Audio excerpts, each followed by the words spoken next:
BIONICLE, Adventures 8, Challenge of the Hordika, written by Greg Farshty. Introduction. Narrated by Imrukii, Toa of Fire.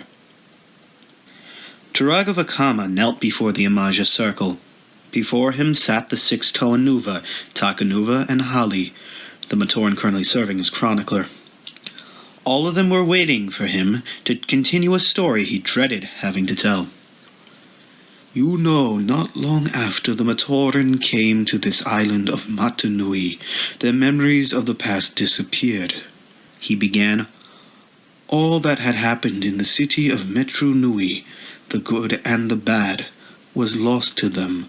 Sometimes I think they were most fortunate in that regard. Hali looked down at the tablet on which she was carving Vakama's words. She had never heard the Rahaga sound so defeated, as if the weight of 1,000 years was on his shoulders. She could not imagine what happened in Metru Nui that could so affect him. For the first time, she found herself wishing someone else was the chronicler. We had escaped Metru Nui. We 6 Toa Metru with a small number of Matoran. Each of them was locked in a deep sleep, induced by Makuta as part of his grand scheme of conquest. We had found a new land, this land, where the Matoran would be safe. Now we had only to return to the quake-ravaged city and recover them all. Vakama scattered a number of small black stones in the sandpit. What we could not know was that, in our absence, the city had been seized by the spider creatures called Vizorak. Due to my overconfidence, we were captured shortly after we returned there, trapped in cocoons. We were mutated by Vizorak venom into half-Toa, half-beasts called Toa Hordika. Only the actions of 6 strangers, the Rahaga, saved us from death. The Rahaga's voice dropped to a whisper. Better we had perished. That is what some of us thought at the time. The Rahaga told us we must find a cure for our condition within a limited time, or risk remaining as Hordika, or worse, for all eternity. Instead, we chose to focus our efforts on saving the Matoran, worrying about ourselves when they were safe. It was a difficult decision. The rage of the Rahi ruled our hearts, and none more than mine. We faced enemies of great power and great cunning, and we had to do it stripped of our masked powers, stripped of our traditional Toa tools, yes, stripped of our very selves. Chapter 1. Rudaka, Viceroy of the Vizorak hordes, stood in what had once been Rahaga Duma's box in the Colosseum. A red Vizorak, Votarak, stood beside her, waiting her commands. Down below, Vizorak scurried to and fro, carrying cocooned Rahi. These would be placed in the webs that lined the arena as trophies of another conquest. Soon, the Toa would be joining them, she knew. The 6 heroes of Metru Nui had combined their powers to trap their foe Makuta in a protodermis prison sealed with the symbol of the 3 Matoran virtues: unity, duty, and destiny. With such a lock, even Makuta could not break free. Only the power of the Toa could undo what they had done. Vakama and his allies made 2 great errors, Rudaka said. The first was thinking Makuta helpless. Though his body is frozen, though his power is stalemated, his mind is free to roam. His thoughts reached out to us, and now Metru Nui is ours. The Votarak nodded agreement enthusiastically. Not agreeing with Rudaka was almost inevitably a fatal mistake. Rudaka smiled as she recalled the Toa's return to Metru Nui. So proud they were, so confident, so convinced that nothing could defeat them. But the venom of the Visorak changed all that. Now the Toa were Toa Hordika, half hero, half Rahi, forced for the first time to confront the shadows within. They should have fled far from this place, Rudaka reflected. They should have traveled to a star of which even Metru Nui never dreamed. Now there is no hope for them. In a matter of hours, days at most, the hordes will track them down. Rudaka glanced at the Votarak. But why am I telling you this? You are not even a Visorak, are you? The Votarak hesitated for a moment under Rudaka's piercing glare. Then, with a shrug, the Visorak transformed into a perfect replica of Toa no Kama. Once again, you are correct. The voice was no Kama's, but the Toa of Water had never worn such an expression of hatred. I am Kraka. I am a Rahi, one of those your hordes have been hunting in this city, and I have come to strike you down like the monster you are. Rudaka's answer was laughter, long and shrill, carrying with it more than a little trace of madness. Kraka circled warily. The shape-shifting Rahi had faced many foes in her life, including the 6 Toa Metru, but this Rudaka was something different. Every move she made was carefully calculated and all part of a grand strategy. There was no wasted motion, no scrambling to react to Kraka's changes of shape.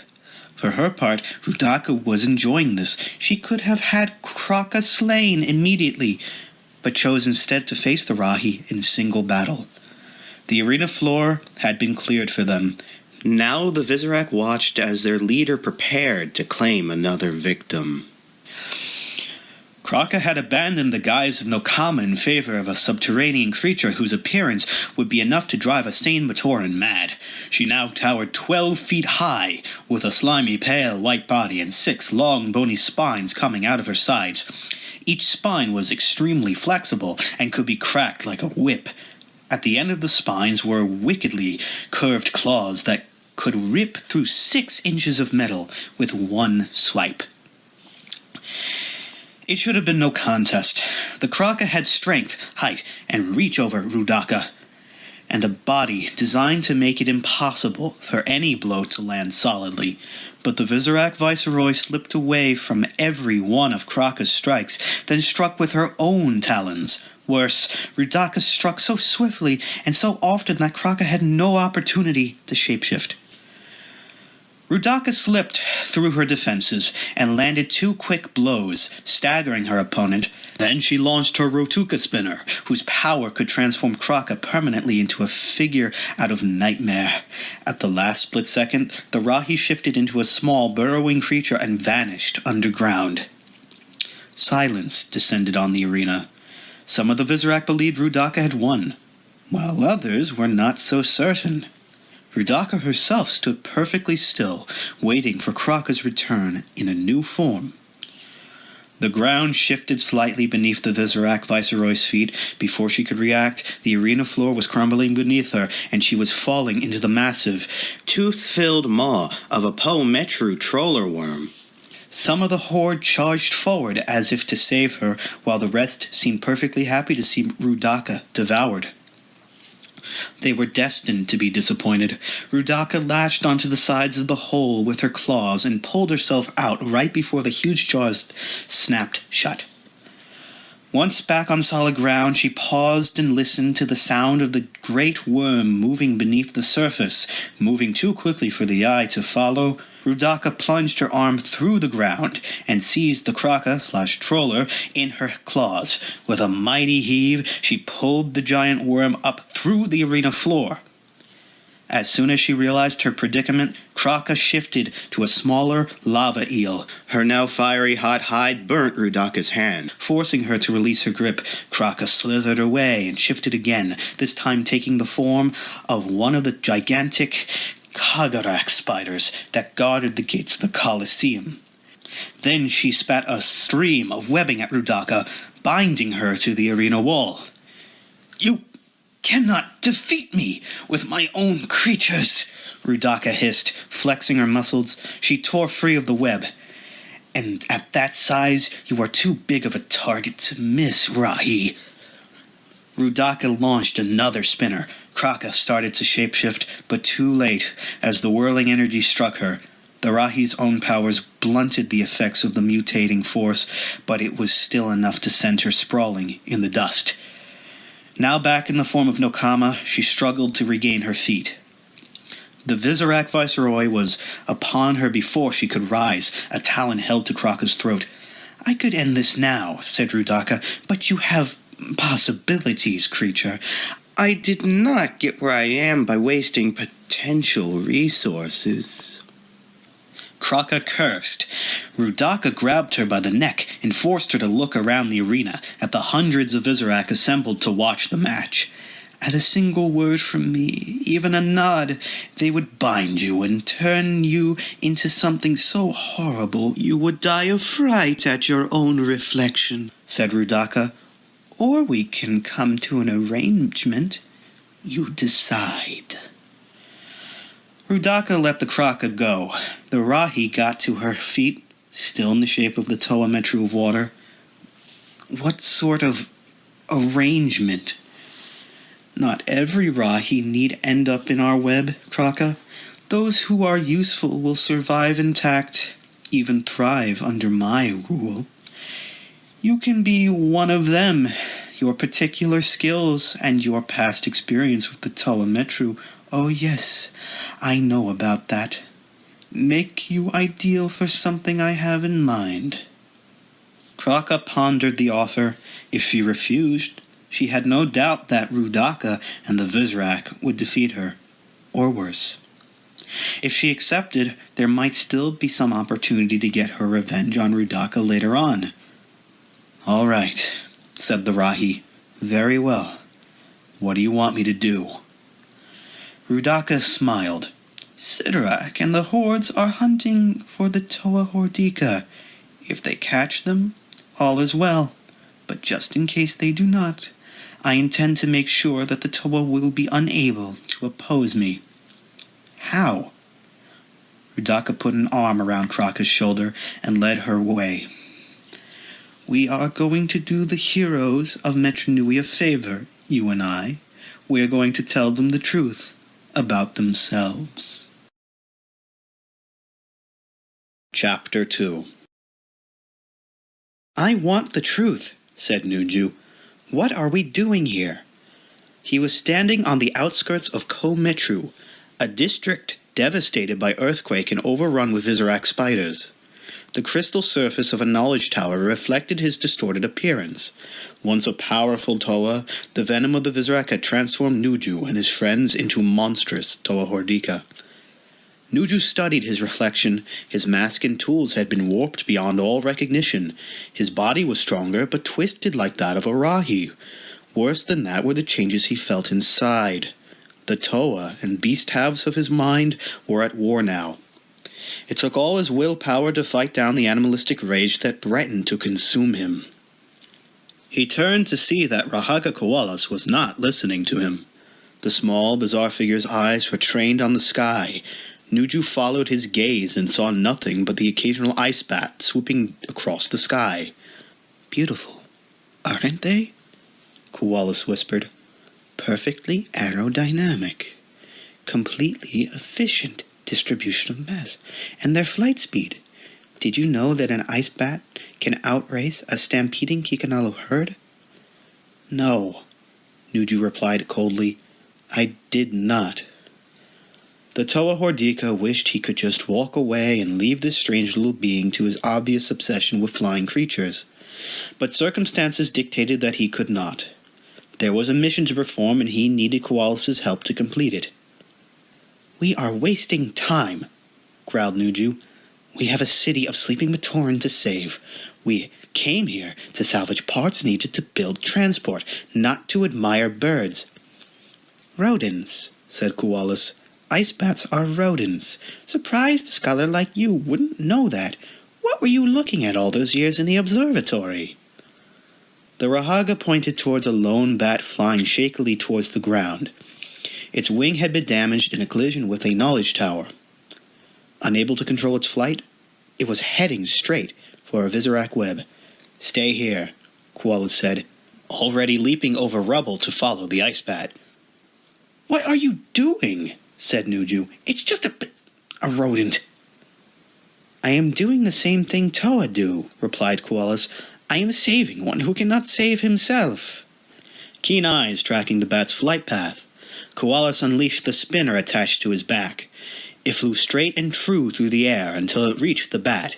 The spinner immediately adhered to the flesh of the flyer and steered it back towards the waiting Rahaga. Koalas snagged the spinner and removed the wounded creature from it. Then he began to gently tend to the Rahi's wounds. "Handy little thing, isn't it?" said Koalas. "They are called Rotuka spinners." "Yes," said Nuju. "If I ever need a bat catcher, you're the first one I'll call." Koalas hastily improvised a splint for the bat's wing. Once he was done, he placed the creature inside a niche in a damaged knowledge tower. When the ice bat tried to leave the shelter, the Rahaga began talking to the Rahi in clicks and whistles, all the while making sharp gestures with his hands. What was even more amazing was that the bat seemed to be listening. "What is that gibberish?" asked Nuju, his impatience growing by the moment. "Not gibberish," Koalas replied, smiling. "Language. The language of the flyers, or at least as close to it as a non-flyer can come. Just as they don't waste any energy when in the air, they don't waste words when they speak. Perhaps you might like to learn." Nuju shook his head. "No. Now can we move on?" Koalas sprang to his feet. "Very well, Toa Hordika. Lead and I shall follow, as long as I like where you are leading." Toa Hordika Nakama and Rahaga Gaki swam silently along the eastern coast of Metru Nui. All along the shoreline, Gaki could see Visorak Bogarak webbing up the sea creatures they had captured. Some of the unfortunate captives would be mutated by venom, the rest simply condemned to endless sleep. Nokama had taken no notice. She was at one with the ocean, moving through the water with strong, smooth strokes. It seemed that she could sense every movement in the water, from small currents and eddies to the passage of even the tiniest fish. Sensing the approach of swells, she let her body go limp and rode with them. She had never known such complete peace, certainly not since she had become a Toa Metru. It seems strange that such a monstrous mutation as becoming a Hordika could bring such a feeling. "No, it is not all bad," said Gaki. "Allowing the animal to guide you can be so tempting. You might never wish to turn back." "Would that be so terrible?" asked Nokama. "I can still serve my city. I can still protect the Matoran, even like this." "But can you protect your friends? Can you protect yourself?" asked Gaki. "It takes a being of great willpower not to succumb to the lure of the Hordika. Yes, you may discover new powers and new ways of being, but you may also revert to a primal state and bring destruction to everything you hold dear." Nokama wished the Rahaga would just shut up. She was not going to destroy anything. The very thought was absurd. Instead, she was going to use her new abilities to be an even better protector of Metru Nui than before. Gaki was just jealous, she decided. Even in this form, Nokama was lithe and strong. Of course Gaki envied her that. "I shall let her remain by my side," thought Nokama, "but I shall keep an eye on this one. I do not know that I trust her." High above Metru, a member of the Visorak species kept a careful watch. Its brown coloration allowed it to fade into the tangled mess of cables and webbing that shrouded the Metru. Beside it, an unfortunate gecko bird tried in vain to escape a cocoon. The creature would fail, of course, and soon cease to be any threat. The Roparak had to forgo the pleasure of watching its captive's struggles. The green Toa and his companion, the Rahaga named Imrukii, had appeared only moments before. Their behavior was puzzling to say the least. The Rahaga traveled rapidly over the rubble, but constantly had to stop and urge the Toa on. The Roparak could not understand everything that was being said, of course, since Visorak knowledge of the Matoran language was rudimentary at best. But it could recognize the tone. It was the same tone that the Viceroy of the Visorak, Hordika, got in her voice just before she dropped one of her guards from a high place. The Roparak had already sent a message through the webs to let others know that Toa was here. Since their escape from the Colosseum, the 6 Toa Hordika had been on the run. They had so far managed to evade a few half-hearted efforts by the Visorak to catch them, and no doubt thought they were superior to the hordes.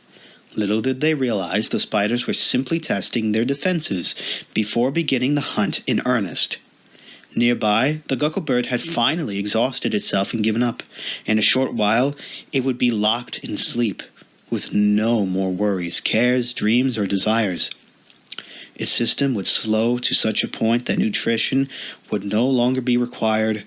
There would no longer be any need to seek food or fly over the city or build a nest in the cables. The Roparak wondered what such complete isolation from the world would be like. The idea of having no Hordika to answer to was strangely appealing. The Visorak caught itself just in time.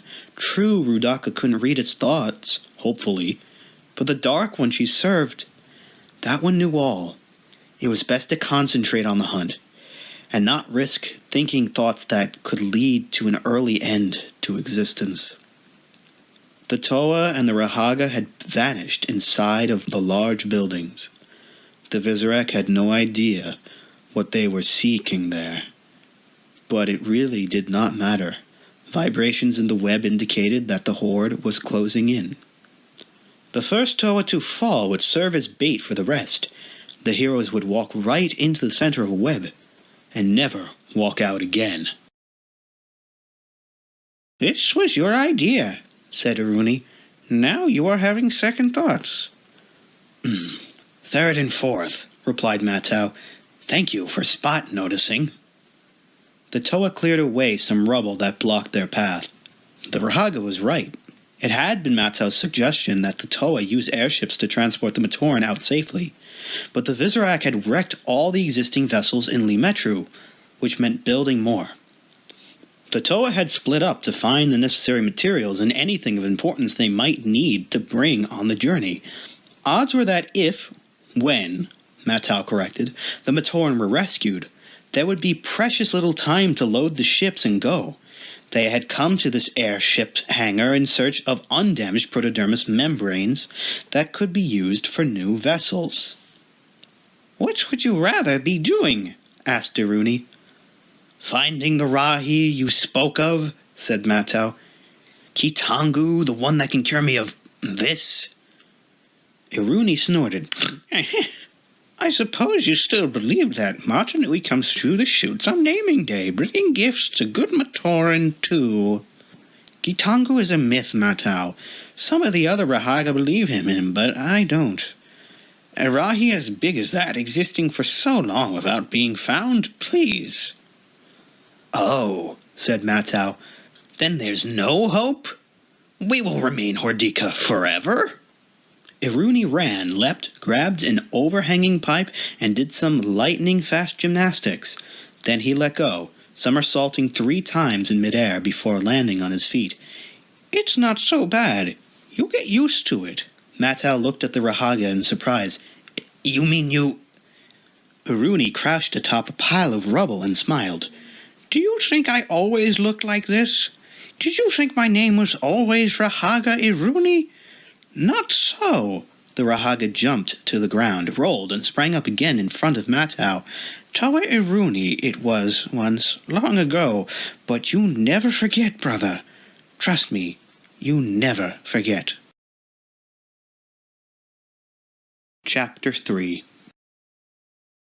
Toa Hordika, Anawa, and Pooks crouched atop a canyon wall. Down below, a small herd of Kanera bulls stirred uneasily in front of a cavern entrance. With all the Matoran gone, the herd had staked out this area as their own territory.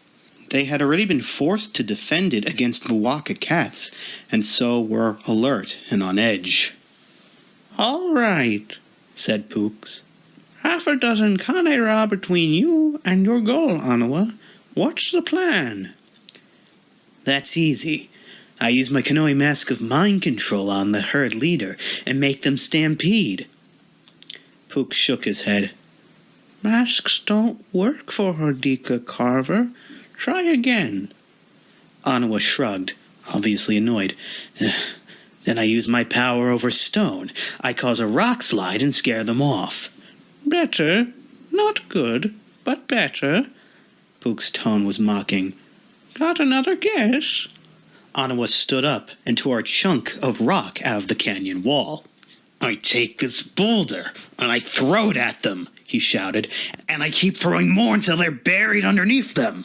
I might even save one for you, Rahaga, if you don't shut up. Then I march over the Kanera and get what I came for. Pooks walked over and put a hand on Anawa's arm. He exerted a gentle pressure, trying to get the Toa to drop the rock, but Anawa continued to hold it aloft. That's the Hordika part of you talking, said Pooks. That's the part that wants to hurt and destroy. The Rahaga pointed down into the canyon. Two Kanera were charging each other, heads lowered and sharp horns primed to pierce each other's flanks.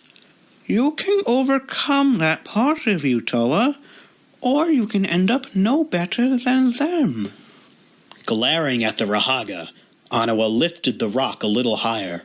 Pooks looked into his eyes, searching for some sign that a hero of Metru Nui still lived inside that monstrous shell. If the Hordika side has already taken over, I am in for a disappointment, he said to himself. A crushing disappointment.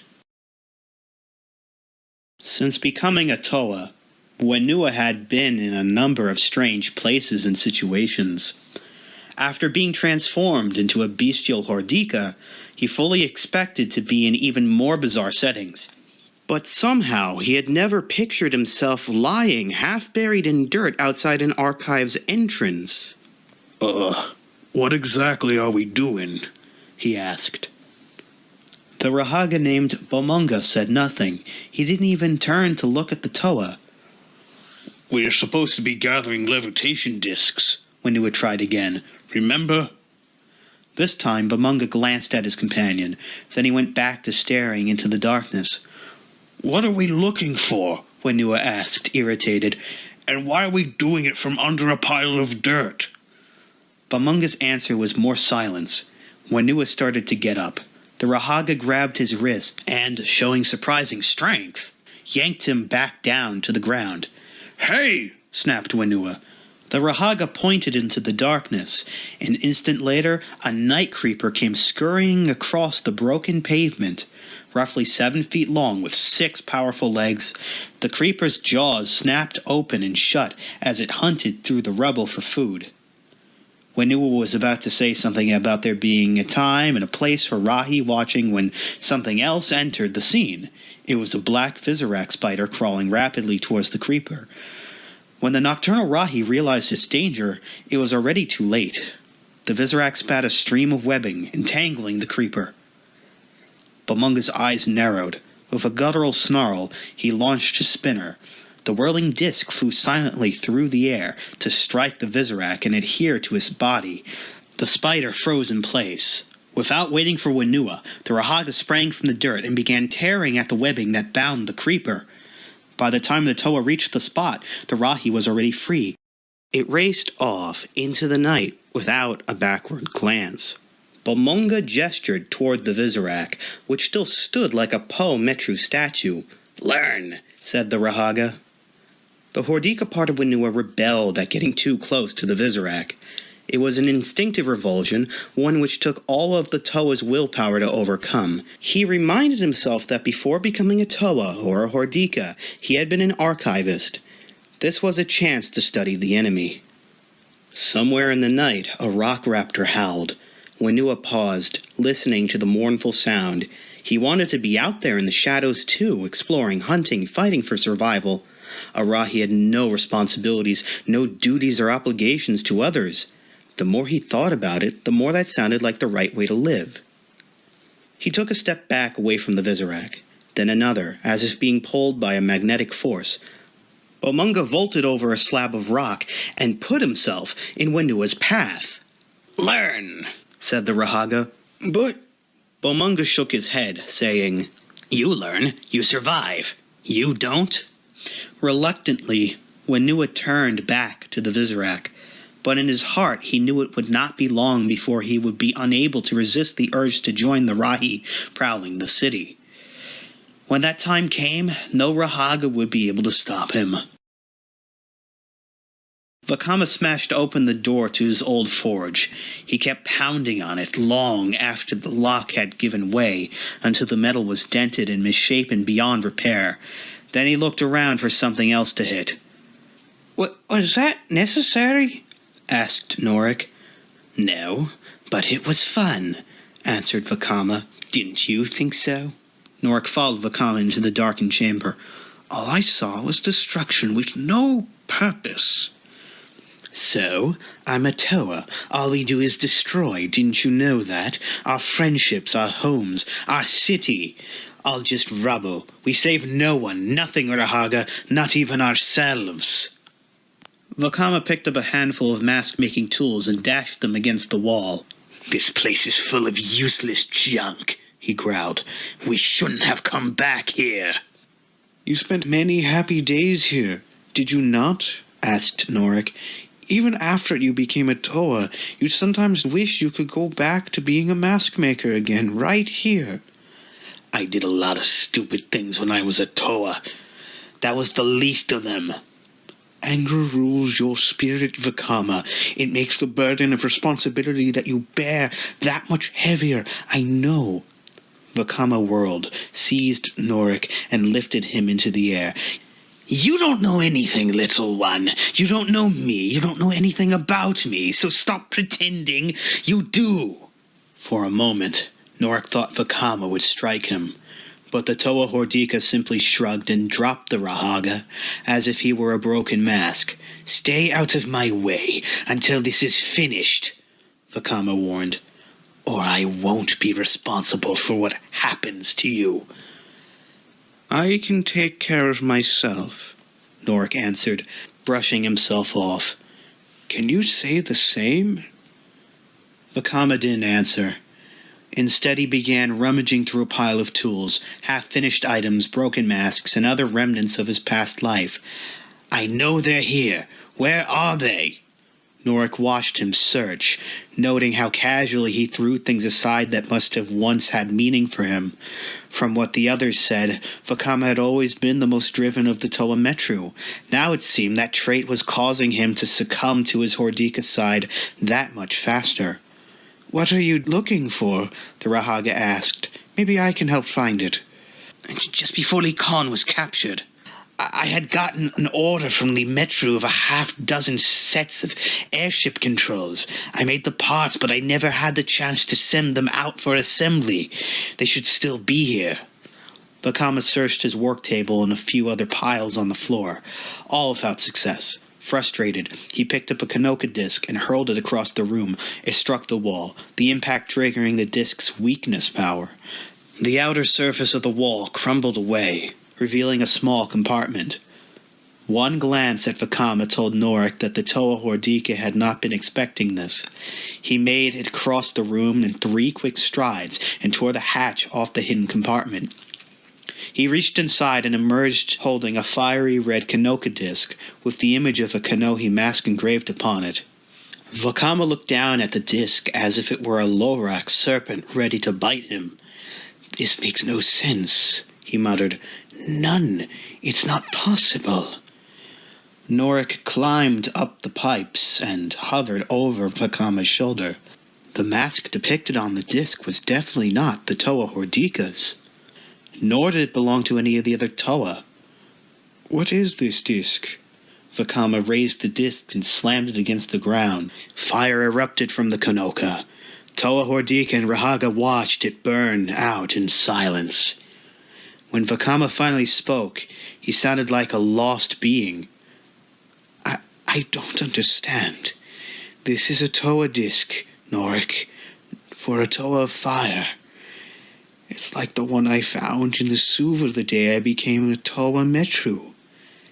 It had an image of my mask of concealment engraved upon it, a sign that I was destined to be a Toa by the will of Metru Nui.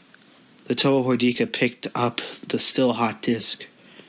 "The mask on this Toa disc belongs to Nuri, a Matoran. He found one of the 6 great discs and helped us save Metru Nui from the Morbuzak plant."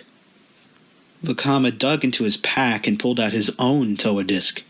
Even though he no longer had his launcher, he still carried the disc as a symbol of what used to be. Now he looked at it as if seeing it for the very first time. Even from his high perch, Norik could see that something was very wrong. "Something has been scratched out," Vakama said quietly. "I never noticed it before. Something was here, and it was wiped away, and my mask carved on top of it." The Toa Hordika slumped to the floor. "Can't you see? If all this is what it seems to be, then it was Nuri's destiny all along. I am a mistake. I was never meant to be a Toa of fire." Norik struggled to find words of comfort, but none came. He wanted to tell Vakama that there was some error, that this interpretation of the evidence must be mistaken. But instead, he said nothing. Silence, he decided, would be far better than lying. Chapter 4. Nokama and Gaki approached a rear entrance of the great temple. They had been expecting numerous Vizirac patrols to be guarding the place, but to their surprise, there were none. Even more amazing, the temple was largely intact. The Toa Hordika opened the door and hesitated. Finally, she took a step forward, only to stop again. What's the matter with me? Why does this feel wrong? "Because you are no longer wholly connected to Metru Nui," Gaki said softly. "The Hordika side of you is a corruption. That's the same reason Vizirac prefer to avoid places like this. Metru Nui is a spirit of creation, while they are creatures of destruction." "We will need the great and noble mask stored in here when we return to the island," Nokama replied. "So my Toa half will just have to be stronger." Steeling herself, she took a step into the darkness of the temple, then another, and another. None of them got any easier. She made straight for the special chamber in which Kanohi masks were stored following their creation in Ta Metru. The faster she got what she came for and got out of here, the happier she would be. Nokama tore the lock off the outer door to the chamber and opened it wide. She stopped dead at the sight that greeted her. A small creature, perhaps 1.5 feet in height, stood between her and the inner door. It regarded her quizzically, but did not seem to pose any threat. Still, when she sidestepped, it moved with her to block her advance. By the third time this happened, Nokama had lost patience. "Stand aside!" the Toa Hordika snapped. By this time, Gaki had caught up with Nokama. "Who is that?" the Rahaga asked. "I don't know. It seems to be guarding this place. But why against me?" "It is no Matoran or Matoran creation," Gaki said with certainty. "It is a creature that should not exist." Nokama went down to one knee to be on eye level with the Guardian. "Listen to me. I am Toa no Kama, the Toa Metru of Water. I need the masks inside that chamber. You have to let me in for the sake of the city." The little figure looked at her intently. It was almost comical in appearance, but she was in no mood to laugh. It flicked out its foot as if to kick away a stone in its path. No Kama suddenly found herself flying across the room.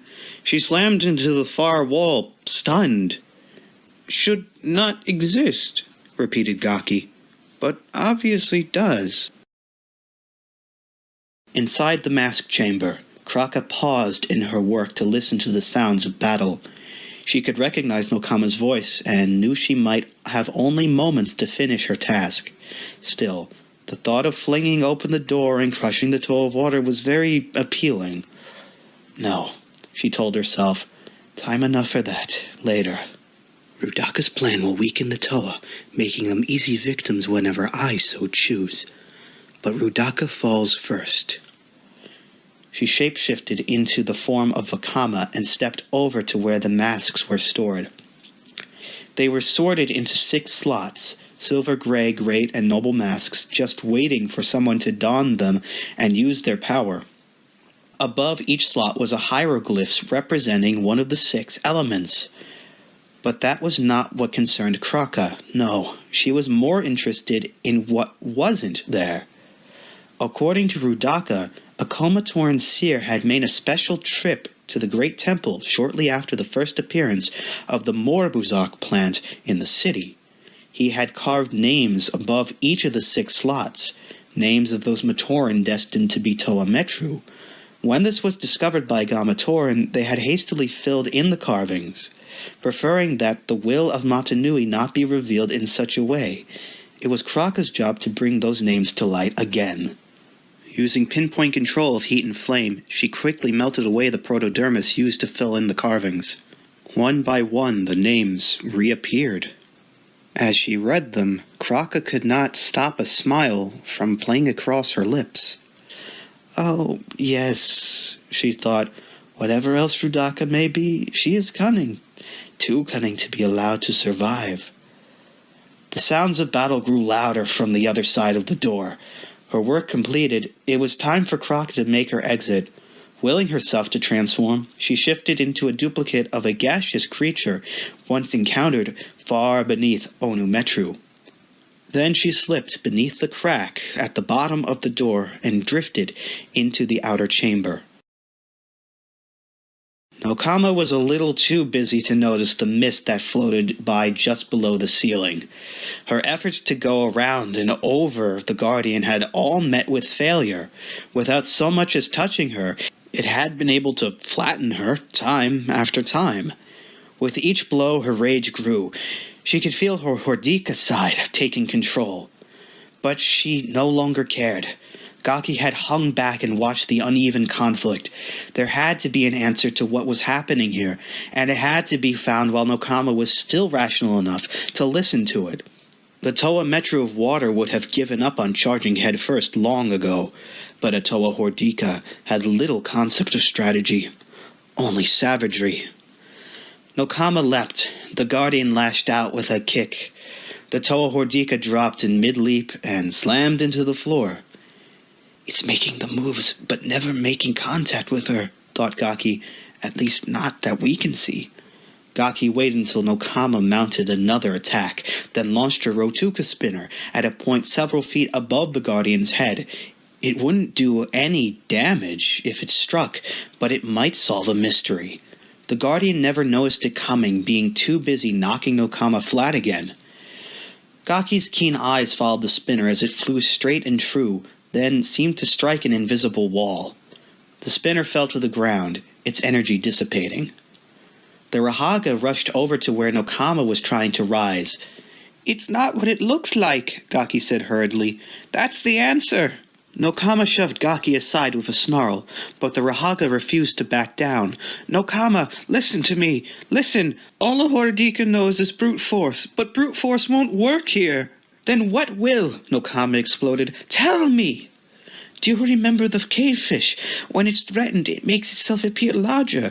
This guardian does the opposite. It makes itself look smaller. Nokama struggled to comprehend what she was being told. It was difficult for the words to penetrate the haze of anger in her brain. Smaller? The guardian you see is mimicking the movements of the guardian you don't see, said Gaki. It's projecting a miniature version of itself as a deception while it strikes out at you.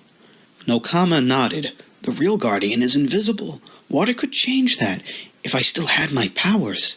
You do, said Gaki, helping Nokama to get to her feet. Your Rotuka spinner, Toa. Concentrate and launch it.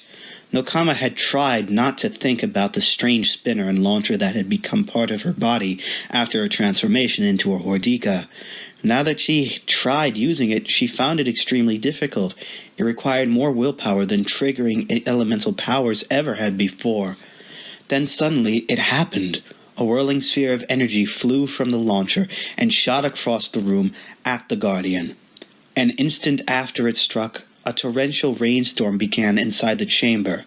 The drops formed an outline of the Guardian's true shape, which was easily 7 times the size of the miniature version. Nokama smiled, but there was no good humor in the expression. It was the smile of a predator on the hunt.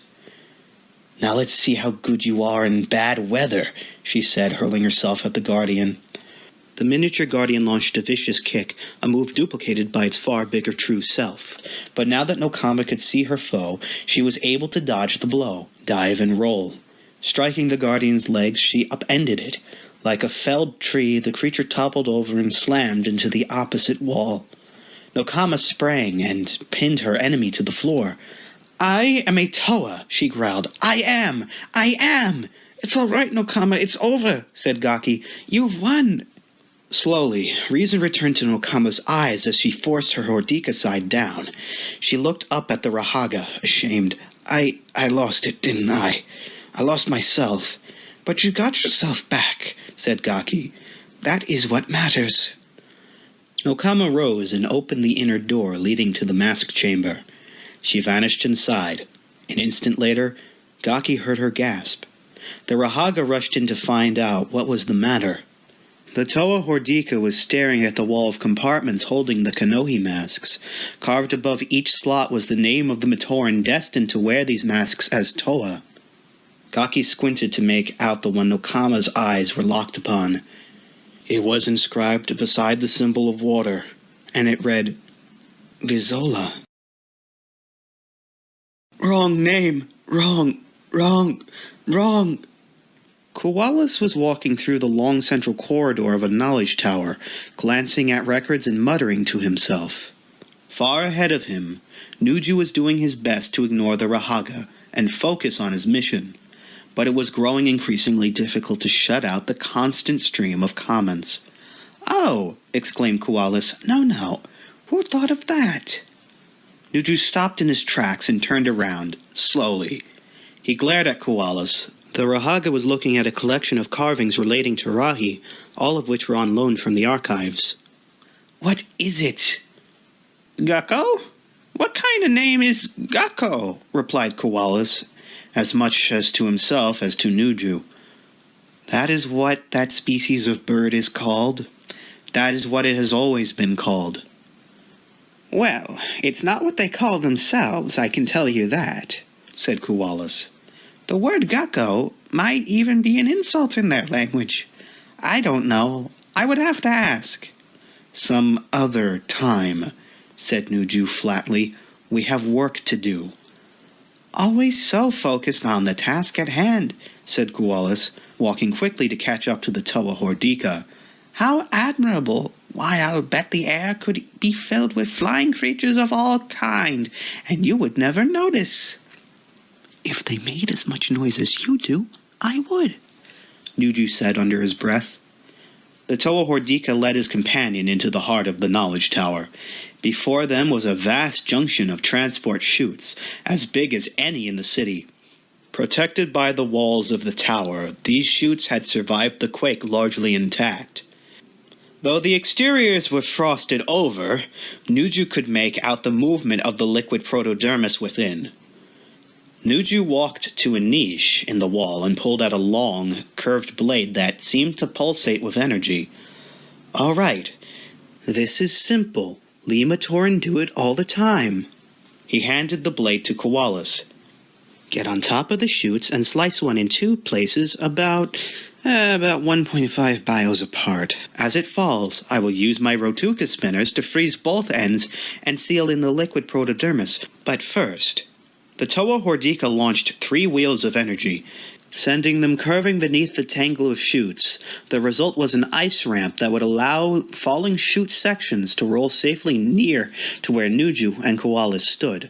The Rahaga looked from Nuju to the blade and back to the Toa again. "Why?" "Propulsion," answered Nuju. "The protodermis builds up tremendous force in the chutes. By fitting the sections into an airship, and then creating a small opening in the ice covering the rear of the chute, that force will propel us forward." Koalas looked doubtful, but he dutifully bounded to the top of one of the chutes and raised the blade. With a final glance at Nuju, he brought it down, slicing into the magnetic field that lined the transport tube. Sukarak exploded from inside the chute, knocking Koalas off balance. The Rahaga fell, barely catching the blade into the underside of one of the tubes and hanging on for dear life. The Horde launched multiple spinners at Nuju, trapping the Toa Hordika inside an electrical force field. Assailed by bolts of lightning and unable to move, he could only watch as the Vizorak spiders turned their attention to the Rahaga. Nuju closed his eyes and waited for the screams to start.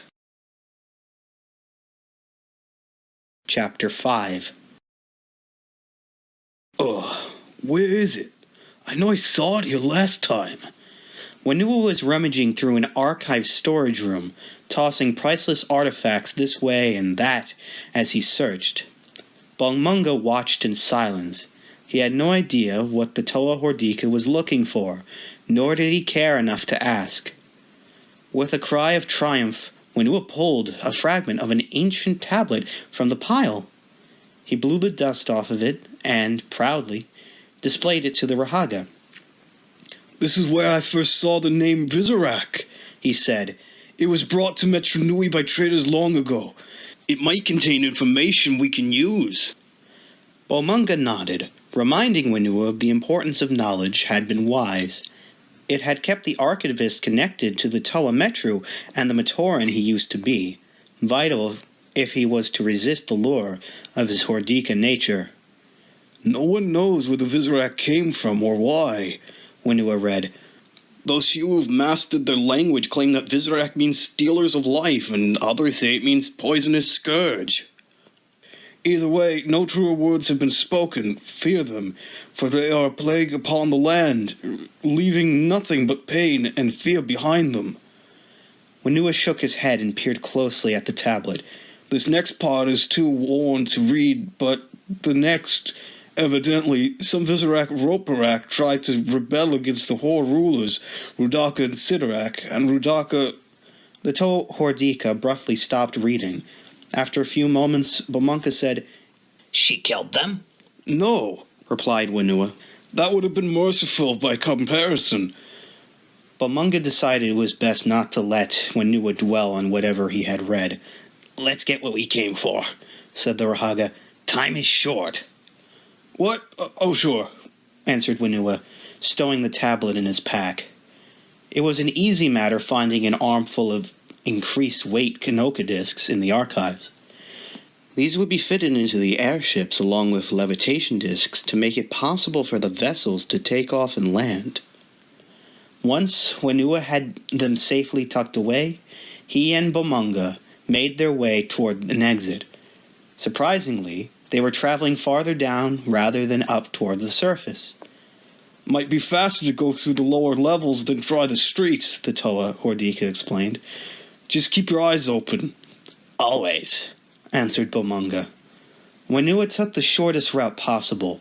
Part of this was because, even with so many of the former inhabitants now free to roam the city, this was still a dangerous place.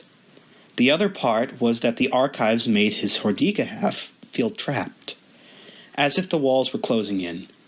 He needed to be outside where he could see the sky. Toa and Rahaga suddenly stopped short. Sounds of battle were coming from up ahead. Winu peered cautiously around the corner and saw a gray Rakshi confronting a huge Visorak spider.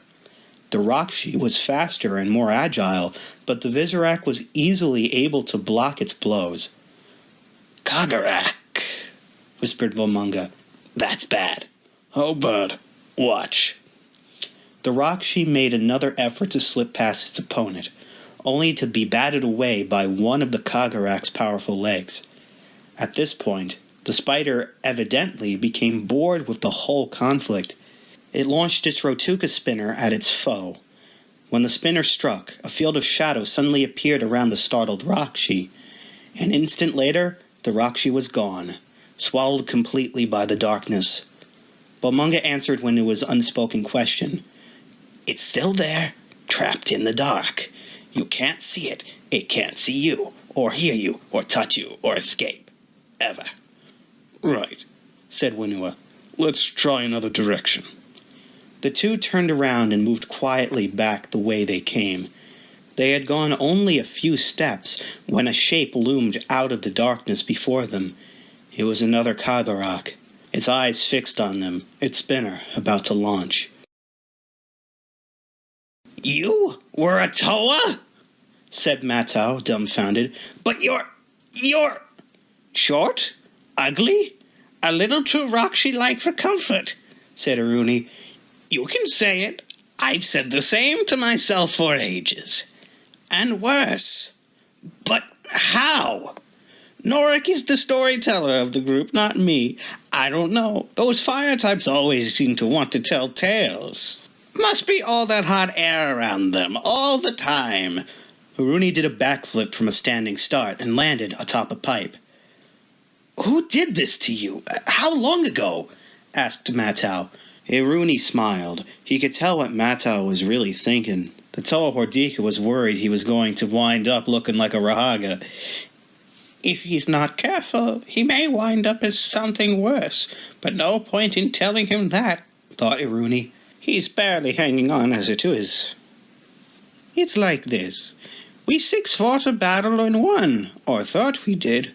We didn't realize that our enemy had friends who would want revenge. Koalas, Bomunga, Pooks, and Gaki were ambushed and mutated. Norik and I weren't with them for different reasons. He and I saved the others from dying, but not before we were mutated ourselves. And here we are, one big happy family of freaks. You didn't completely answer my question, said Matau. Iruni swung from the pipe, did a somersault in midair, and landed on top of a piece of machinery. That's right. You wanted to know who would be cruel and sadistic enough to do this to another living being. What kind of monster could take delight in the suffering of another? Well, she has seen you, Toa, even if you've not seen her yet. She's the one who made you Hordika. The Rahaga stopped and stood still, his eyes fixed on the ground as memories flooded back to him. He remembered the freedom and power of being a Toa, and the satisfaction that came with protecting others. He recalled how good it felt to know that nothing could stand in his way as he fought for right. Then the horrible memory intruded, as it always did, of the night something ended his days as a hero. Rudaka did this, he said quietly, never looking at Matau. She did it, and she laughed. The others may be here to save Rahi from the Visorak or search for some creature from an old Matoran tale. Me? I'm here to make sure Rudaka never laughs again. Matau was not sure what to say. He had been so occupied dealing with what he had become and worrying about how to reverse it that he had not stopped to ponder vengeance. But he supposed that if you're condemned to a lifetime of living like the Rahaga, there might be little else to think about. The Toa Hordika was about to end the awkward moment by suggesting they get on with their search when Iruni held up a hand. Then the Rahaga dashed off towards the door. By the time Matau reached there, Iruni had shut it tight and was piling rubble in front of it. "They're coming," he said. "Help me block this door." Matau didn't need to ask who he was referring to. He could already hear the Vizirac scratching on the outside of the door. It sounded like dozens. Are there other ways in? Asked Iruni. Windows, but they're tight-locked, said Matau, struggling to think. The nearness of the Vizirac was making his Hordika side want to flee. The hangar doors on the roof. If they were damaged by the quake, they could be open. Without waiting for the Rahaga, Matau ran up the stairs that led to the roof. Along the way, he glanced out the windows to see Vizirac crawling up the side of the building. The undersides of their bodies glowed grotesquely in the light of his torch as they passed over the panes. If they reached the roof first, he would never be able to shut the hangar doors in time to keep them out. The sound of crystal smashing came from up ahead. One of the Vizirac had thrust its leg through a window and was groping for the lock. Matau picked up a piece of pipe and struck at the spider, forcing its limb back outside. He could hear the scraping of spider legs through the walls. Death by big bug is not the way for a Toa hero to go, he thought. Even one who looks like I do. He looked up. Starlight was spilling through the hangar doors. They were wedged open by debris. A moment later, the stars were obscured by the bodies of Vizirac as they gathered on the roof. This will make a very dark, bad chronicle, Matau said to himself. If anyone is left alive to write it, that is. Pooks looked up at Anawa. The Toa Hordika was shaking, not from the weight of the stone he carried, but from the war going on within him. There's always another way, Pook said, pointing to the rock wall on the other side of the canyon. All you have to do is look for it. Anawa glanced in the direction the Rahaga was pointing. There was a cave mouth high up on the side of the wall. It was not a natural cave, rather the mouth had been carved out, with the edges in a distinctly jagged shape. Anawa smiled and hurled the boulder across the canyon and directly into that cave. A response was not long in coming. 3 rock raptors emerged from the cavern, looking about for who had dared to attack them. These bizarre-looking Rahi made their home in Metru and hunted creatures far larger than they. Their arms, each tipped with a blade for carving, waved in the air as they scanned the area, their eyes rapidly fixed on the herd of Kane Ra far below. The Rahi immediately went to work. They swarmed over the rock wall, chipping away at the stone. In a matter of seconds, the entire face of the slope was loosened. The stone slid down and crashed beside the herd, panicking them. As they scattered, the rock raptors dropped from above and went after the slowest of the beasts. Soon the entire canyon was deserted. See, said Pooks, sometimes you charge like a Kikanalo, and sometimes you sneak like a stone rat. They both work. We better get down there before the raptors come back, Anawa replied. They don't normally bother Toa or Matoran, but I don't look much like either, and neither do you. The Toa Hordika and Rahaga scrambled down the slope. Their destination was a cave in which Metru Kanoka discs were stored. Anawa had no doubt there would be some levitation discs in there, which were vital to constructing airships. Once they had those, they could return to Metru and meet the others. Anawa led the way. The discs were right where he remembered they would be. He had begun gathering them when he heard the sound of crumbling rock from further in the tunnel. Stay here, he said to Pooks as he went to investigate. Hold on! Stay here, I said, Anawa snapped. If there's something back there, well, one of us has to get these discs back to the others. The Toa Hordika moved cautiously down the tunnel. At one point, a stone snake slithered toward him, a good 6 feet long and powerful enough to crush rock in its coils. Ordinarily, this would have been a problem, but the snake seemed as disturbed by the Hordika as Anawa was by it, and made a quick exit. The source of the noise was easy to spot. An entire section of tunnel wall had collapsed, revealing a cavern beyond. It wasn't until Anawa stepped through the hole that he realized it was a chamber carved out of the rock. His Rahi side sensed danger. It took more willpower than he thought he possessed to keep from fleeing. Even with the enhanced senses of a Hordika, it was hard to see. He reached out for the wall. His hand passed over a series of carvings, made relatively recently by the feel of them. Ottawa ran both hands over them, trying to make out what they represented. A chill ran through him. The carvings were a formula of sorts, the kind of thing Matoran and knowledge towers might study. He wished Nuju were here to interpret this. He wished almost anyone else was here in place of himself. Twin suns, a time of shadow, the Great Spirit trapped in slumber, the universe gone dark. Ottawa jerked his hand away from the carvings as if he had been burned. Suddenly, he knew what this place was, and who it had belonged to. This was one of Makutz's lairs, he thought.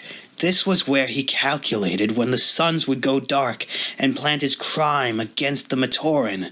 No wonder my Hordika side is raging inside me. It senses the evil that was done here. Ottawa turned to leave and stumbled. He bent down to discover a tablet lying on the floor. It was too dark to tell what was written on it, so he picked it up and carried it out with him. Perhaps it will contain some valuable information, he hoped. A key to reversing this transformation or finding this Gitanku the Rahaga spoke of. Something, anything, to change our destiny. At the mouth of the cave, Pooks watched the stone snake slither by, winding its way rapidly into the mountains. Serpents were not his speciality. That was Norik's domain. But something about that creature just didn't feel right. He glanced behind, but Ottawa was nowhere in sight. If he was correct, there was no time to waste trying to find the Toa Hordika. He would have to do this job himself. Pooks readied a spinner and set off after the stone snake. If I catch it, maybe I can find out what it is that's disturbing me, he reasoned. And if it catches me... He decided it was best to not even think about that. Pooks! I found... Ottawa stopped short. The Rahaga was gone. He looked around, but there was no sign of a struggle or any trail. Half Rahi he might be, but a skilled tracker Ottawa was not. He looked at the tablet and began to read. After a few moments, the experience began to remind him of the time he had fallen into a troller nest. The sand and slime had clung to him, and little by little he began to sink into the morass.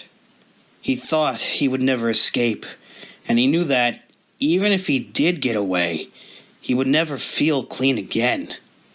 His eyes fixed on one sentence. He read it over again, then a third and fourth time. He kept hoping the words would change, but they didn't. Suddenly, everything made sense to Ottawa, and at the same time, nothing did at all. He only knew one thing.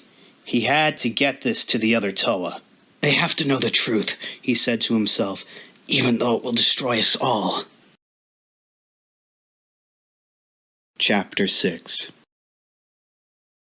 Vakama knocked the door down with one kick and stalked inside, Norik right behind him. You can't do this, the Rahaga insisted. You're dishonoring his memory. His memory? What about my life? Vakama snarled. I gave up everything. My home, my job, my friends, because I was chosen to be a Toa. If it was all a lie, I have a right to know. But to break into Toa Likan's chambers, he won't care. He's dead, replied Vakama. Or didn't you know that? He died because he picked the wrong Matoran to be a Toa Metru. A large cabinet stood in a corner of the simple room the late Toa Likan had called home. It was locked. Vakama raised a fist and smashed the cabinet into shards. A single tablet fell to the ground. You don't know that, insisted Norik. Maybe this is all some misunderstanding. Are you going to abandon your friends, forget about saving the Matoran, all because of this? What if you're wrong? I'm not, Vakama answered, tossing the tablet to Norik. The Rahaga barely caught it. Read it. It's all there. Norik scanned the stone. It had been written by Lacan not long before his capture by the Dark Hunters. It read, "I am more convinced than ever that something is wrong with Turaga Duma. But if I am right, what can I do? I am one Toa against a Turaga and an army of Vaki. Not to mention Nidiki, who I am sure I spotted in the city the other day. I must have help. But who? Who is worthy of becoming a Toa Metru? Logic would dictate it would be the 6 Matoran who discovered the location of the Great Discs. Surely that is a sign from Metru Nui. But when I awoke this morning, I realized it was perhaps too obvious an omen, meant to divert me from the ones truly destined to be Toa. Vakama, Anawa, Wenua, Nuju, Nokama, Matau. Those are the ones my heart tells me are to be the Toa Metru. They're the ones I must rely on to save the city." Norik put down the tablet and looked at Vakama. "This proves nothing, other than that he had a change of mind." "It proves he knew," replied the Toa Hordika. "He knew who the correct Matoran were, and something or someone changed his mind and made him choose us.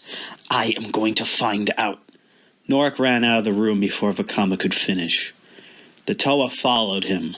Outside, the Rahaga pointed at the webs overhead.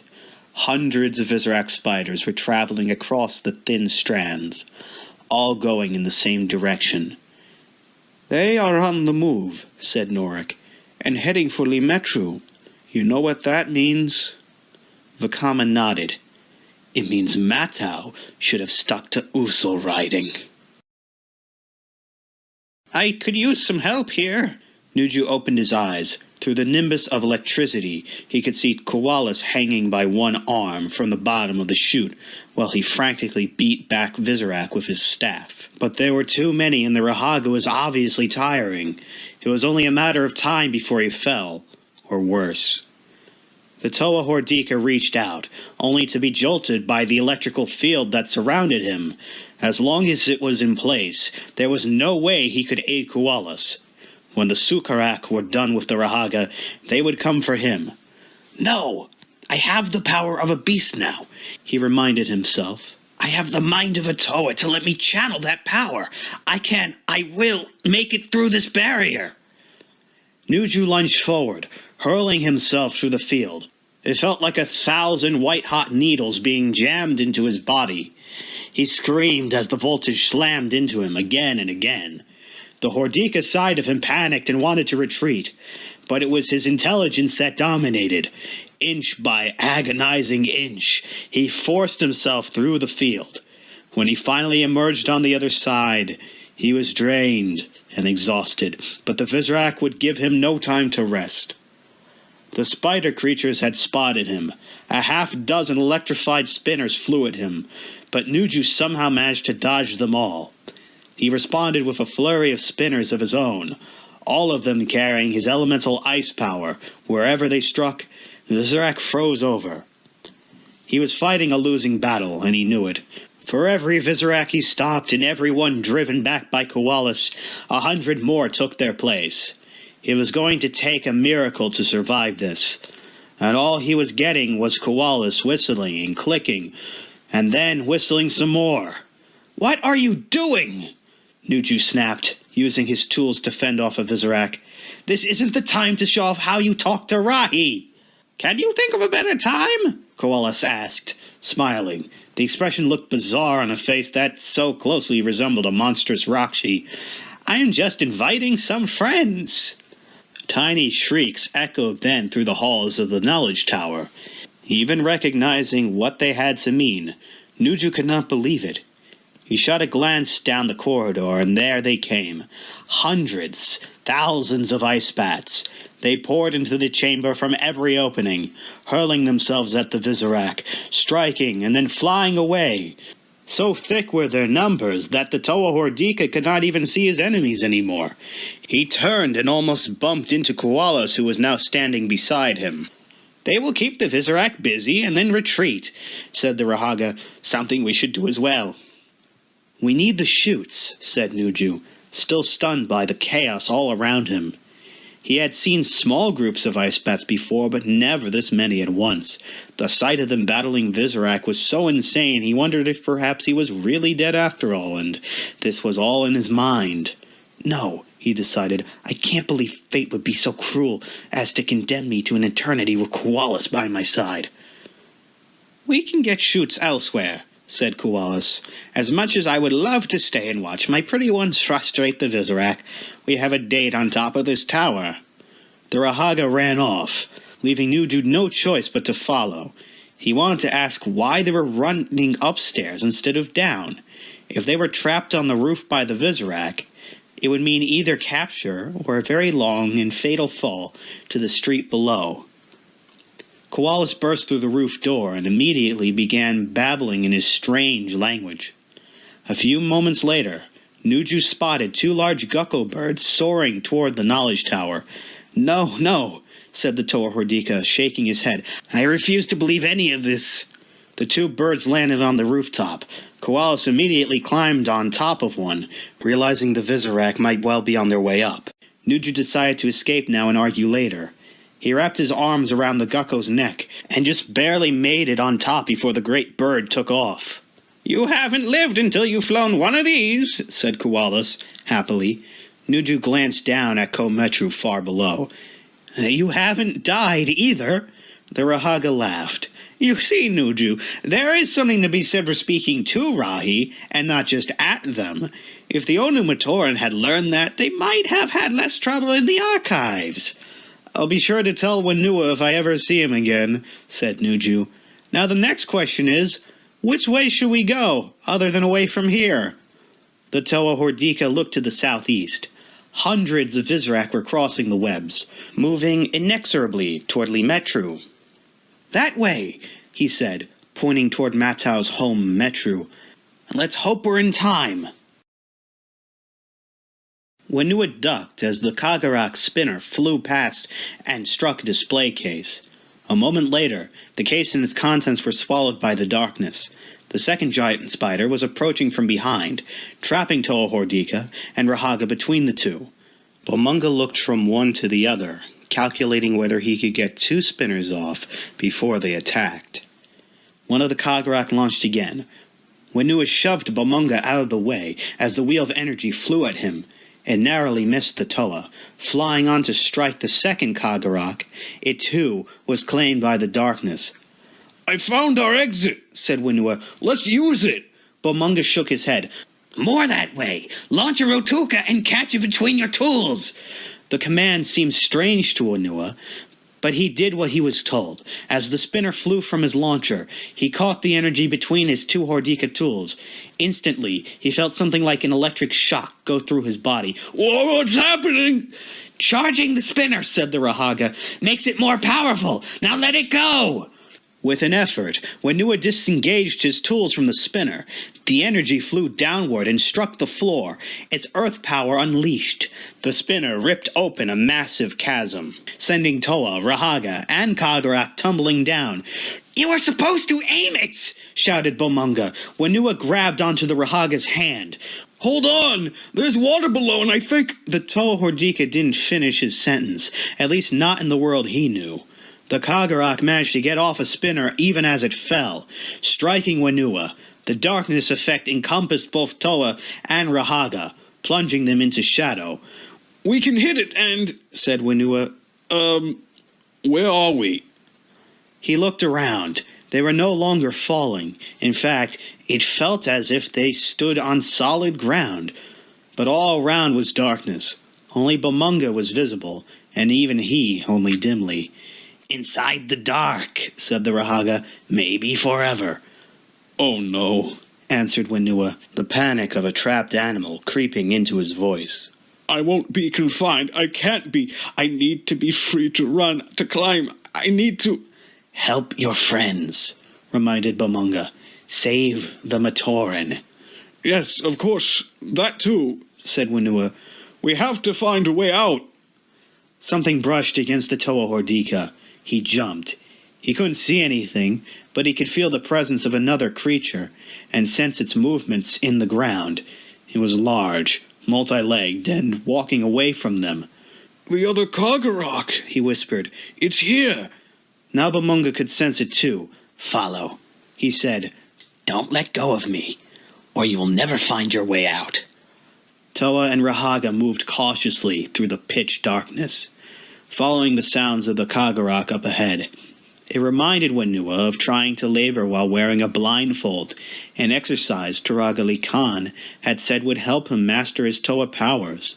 He had not been good at it, but there was much more than self-knowledge at stake now. "Where are we going?" "Where it's going." "What if it's going nowhere?" "Then we will have a new experience," said Bamunga. "Oh, good," muttered Whenua.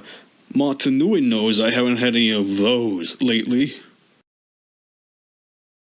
"Your slithering needs work," said Pooks, out of breath. He had trailed the stone snake halfway up the canyon wall. It had never turned back to look at him, but he was not so foolish as to believe he had trailed the creature undetected. More likely, it simply didn't think he was worth noticing. Once he spoke up, the serpent twisted its body and hissed at him. Pooks simply shrugged. "Now, where I come from, the snakes know how to slither. Used to drive Nora crazy trying to catch them. You could learn something from them." The stone snake shot forward and wrapped its coils around the Rahaga. Pooks made no effort to resist or escape. Instead, he looked almost bored. "You could learn something from me, too. Of course, you won't, not if you crush me to death. But go ahead if you want to. Maybe Rudaka will even pat you on the head if you're good." The stone snake's face suddenly twisted into an expression of rage. It kept on twisting, along with its body, until the serpent was gone, replaced by a perfect replica of Rudaka. Pooks looked the image of the Visorak Viceroy up and down, saying, "Your power is amazing, even if I don't think much of your taste in subjects." Kraka regarded Pooks through the eyes of Rudaka. "Why were you following me?" "You're a Rahi," the Rahaga replied. "I hunt Rahi." "And now you are hunted in return." "We all are," said Pooks. "Anything that stands in Rudaka's way will end up in a cocoon, you and I included. Unless you made a deal with her? Is that why you were sneaking around that cavern?" "I am the last of my kind," Kraka replied. "I do what I must to survive." Pooks snorted.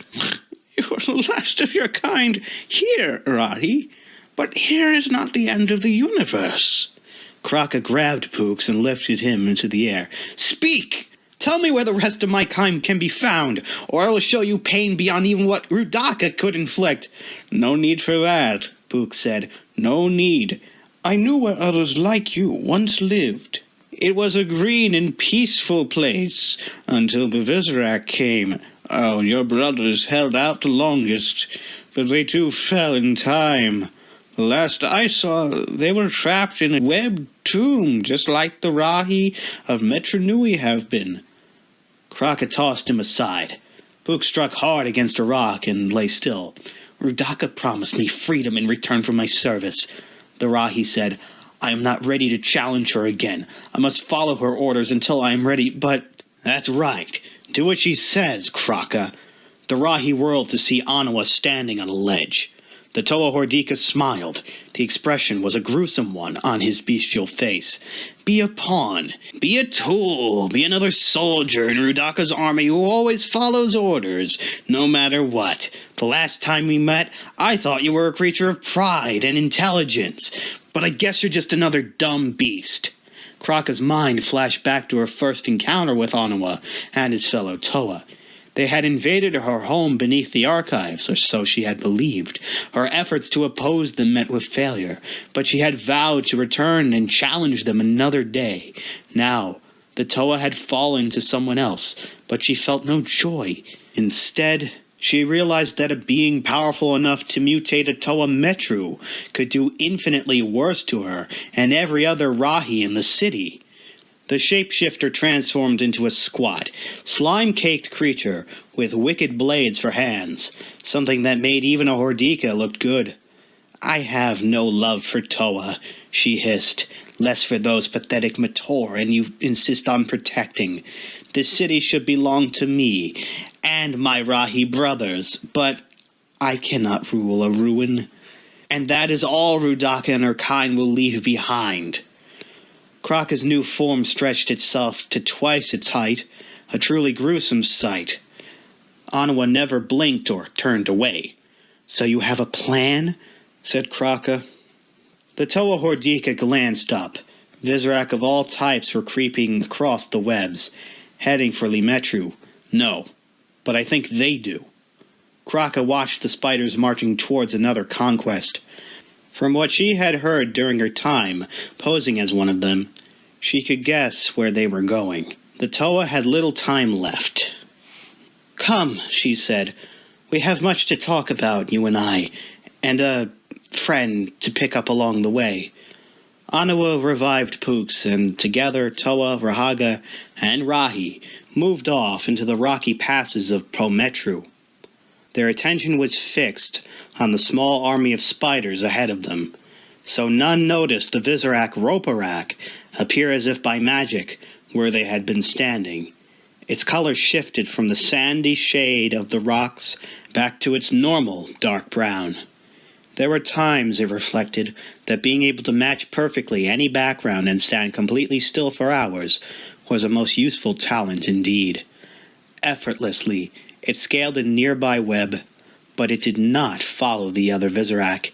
Instead, it veered southeast, heading for the Colosseum and Rudaka, with a most interesting tale to tell. Chapter 7. Reading by ShadowCaber. Mattel reached the top of the staircase even as the first Vizorak began pouring into the hangar. There was no time to make a plan. Instead, the Toa Hordika launched air spinner after air spinner, summoning hurricane winds to blow the spider creatures away. At the first opportunity, he wrenched the door shut and shoved a pipe through the handles to bar it. The Vizorak immediately began pounding on the other side, denting the metal of the hatch. Somewhere, another window shattered. Mattel looked down and could not see Iruni. "This is very dark bad," he thought. "Too many open ways to keep closed. We will never keep the Vizorak out. Mattel, help!" The voice did not belong to the Rahaga. It was Nokama. "Mattel, let me in, please!" The Toa Hordika raced down the stairs. The pleading voice was coming from the other side of the main doors. Nokama and Gaaki would be trapped out there among the Vizorak. "Hang on, Nokama! I will let you in!" he shouted, already pulling apart the barricade Iruni had erected. "Hurry! They're everywhere! Her words were cut off by a scream. Mattel was about to push aside the last pile of debris when Iruni slammed into him, knocking him off his feet. Though small, the Rahaga's strength was surprising as he managed to pin down the Toa Hordika. "Don't open that door!" Iruni shouted. "But Nokama! Mattel! Please! They're killing us!" Nokama pleaded from outside. "That's not Nokama," said Iruni. "It's a trick. If you open that door, we're as good as dead." "Mattel, what are you waiting for?" Nokama's words pierced Mattel's heart. She was a friend, and at times he wished she could be more than that. He could not leave her outside to die, no matter what the consequences. He knew her voice. It was her. "And why should I believe some Rakshi-headed freak over my own instincts?" he asked himself. Mattel threw Iruni off and ran for the door. The Rahaga scrambled to his feet and went after him. "Ask her something," Iruni said. "Ask her something only she would know." Nokama screamed again. Mattel pushed Iruni away. "This is no time for a quick quiz. She is dying." Mattel tore away the last of the barricade. Ignoring Iruni's protest, the Toa Hordika undid the lock and flung the door open. A dozen black Vizorak stood on the other side. There was no sign of Nokama or Gaaki. The lead Vizorak, Unarak, gnashed its teeth, but the voice it produced belonged to the Toa Hordika of water. "Thank you, Mattel," said the Vizorak in Nokama's tones. "We knew we could count on you." At that moment, The real Nokama and Gaaki were crossing back into Metru. They had successfully hidden the masks of power for loading on the airships later. Now they traveled through the waterways, breaking the surface occasionally to scout the area.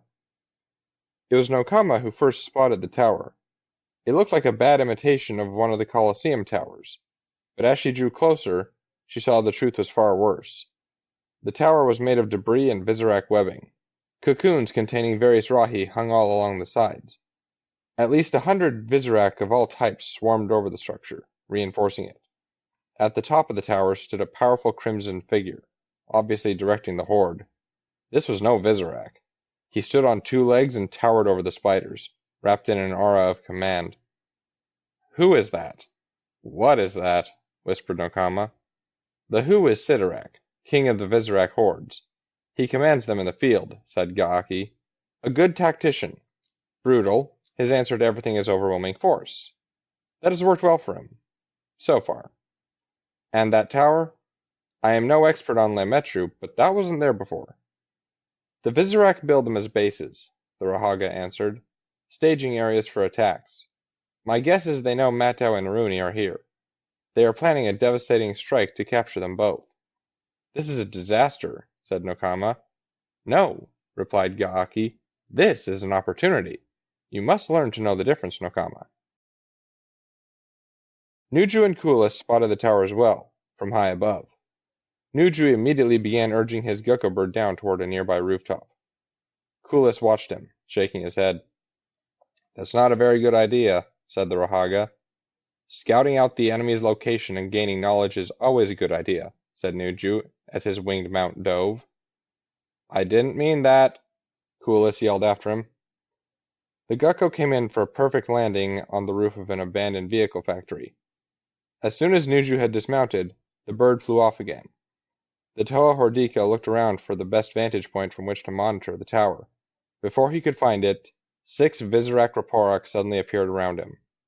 "That's what I meant," Kulis shouted from above. "Invisibility. I really hate that." "Are you sure this is a good idea?" Onawa asked for the 4th time.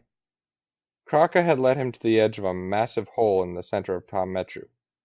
Onawa had never seen the spot before, but Nokama and Mato had told him what had happened here. While searching for the missing Toa Likan, they and Vakama had encountered a rampaging monster called Tatorak. Using weakness discs, they had succeeded in causing the pavement to give way beneath the beast, but not before it had destroyed a large section of the Metru. "Do you have a better one?" asked Kraka, transforming herself into a winged insect 4 feet in length. "We need allies against Rudaka." "And we can't be too choosy about them," said Pooks. Onawa looked down at the tablet in his hand.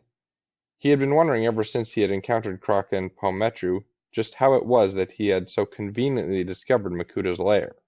For that matter, the tablet had been strangely easy to find as well. "Speaking of proof," he began, "you planted this, didn't you?" Kraka shrugged. "Yes.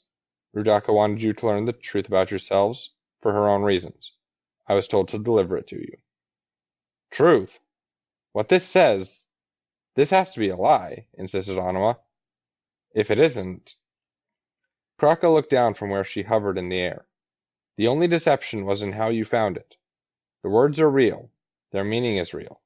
That is why Rudaka considered it her ultimate tool against you."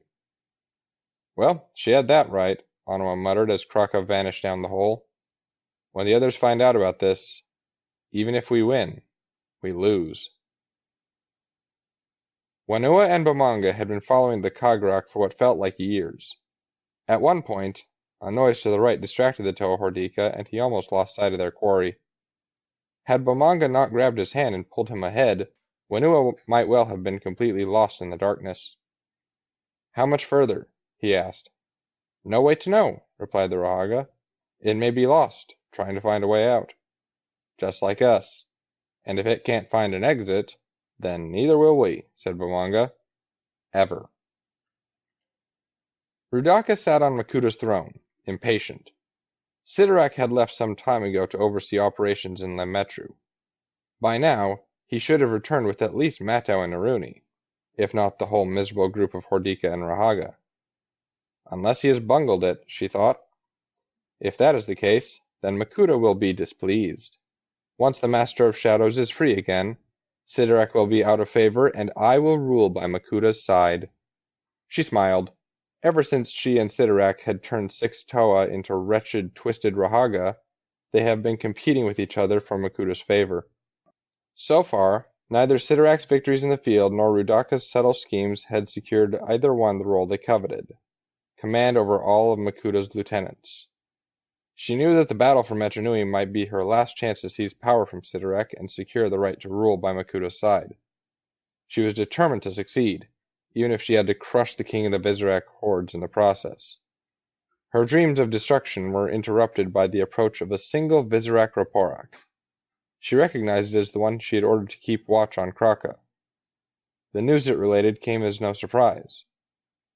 "Of course she betrayed me," said Rudaka. "It is just what I would have done. She is not as different from me as she would like to believe." The Raporak continued its report, detailing how Anawa and Kraka had left together, apparently planning to follow the horde to Metru. Sidorak had summoned Vizorak from all over the city for a strike against the Toa and Rahaga hiding in a Matoran airship hangar. Even now, they were assembling at the tower in Matau's district, waiting for the order to advance. "As usual, Sidorak would topple a building to swat a fireflyer," said Rudaka. "But in this case, he may have blundered onto a plan. The movements of the horde will attract the attention of the other Toa Hordika. They will race to Metru to save their friend, like flies hurrying into a web. And you know what happens when something is caught in our web, don't you?" The Raporak nodded. "Go to Metru. Find Sidorak," Rudaka ordered. "Tell him to summon a Kagurok and have it open a portal. The time has come to unleash the stalker in the shadows, the Zyvon, once more." The Vizorak turned and fled the chamber. As it raced across the webs heading for Metru, it could not suppress a shudder. In the past, the hordes had done many things that other species might view as monstrous or evil, and they had done them happily. But releasing the Zyvon, for any reason, that was beyond horror, beyond evil. That was madness. "It will surely mean the end of the Toa Hordika," thought the Raporak. "Let us hope it's not the end of the Vizorak as well." Chapter 8. Narrated by Imrukii, Toa of Fire. 4 Vaki Zadak moved cautiously through the streets of Ta Metru. They were far from the canyons of Po Metru they normally patrolled, but the changes in Metru Nui meant every Vaki enforcer had to do its part to preserve order. Their goal was the Colosseum. Metru Nui's tallest building soared high into the sky before them, though it lacked the grand appearance it once had. Now the facade was cracked and the entire structure was shrouded in webs. High levels of Vizorak activity had been registered here. The Vaki's mission was to eliminate these creatures of disorder as a first step towards pacifying the entire city. The patrol leader signaled for the rest to spread out. It had no doubt that these Rahi would fall easily to the power of the Vaki, but tactical programming suggested that approaching from multiple angles was practical. Once all 4 were in their proper position, the march resumed. The Vaki on the far left flank was the first to encounter the target. A Vizorak Bogarak crawled along a web leading from the Colosseum to one of the empty Ta Metru forges. The Vaki raised its staff and unleashed a blast which knocked the Vizorak off the web. The Bogarak scrambled to its feet and glared at the Vaki. A low hum filled the air. The Vaki took another step and stumbled. It looked down and noted that its right leg was no longer functioning properly. Somehow, what had been a solid limb a moment before was now a rapidly dispersing gas. Worse, the effect was spreading across the Vaki's form. In a matter of seconds, it was no more than wisps of silvery gas floating in the air, its awareness dispersed over millions of molecules. The Vaki on the right dropped down into 4-legged mode, scaled a small building, and then climbed out onto a Vizorak web. A quick scan revealed that there were no Visorak on this section. Traveling along the web would bring the Vaki right to what appeared to be a largely unguarded entrance to the Colosseum. Using its tools as forelegs, it began to crawl. It had gone only a short distance when it realized that the amount of effort required to make it across the web seemed to be increasing. Energy use was up. Mass had increased dramatically, and strangest of all, audio receptors were picking up a hum that had not been there before. The Vaki did a visual inspection of its structure, only to discover its outer surface was no longer gleaming metallic protodermis, but solid stone. The Metru enforcer was pondering what could cause a Vaki to turn to rock when the webbing tore beneath it.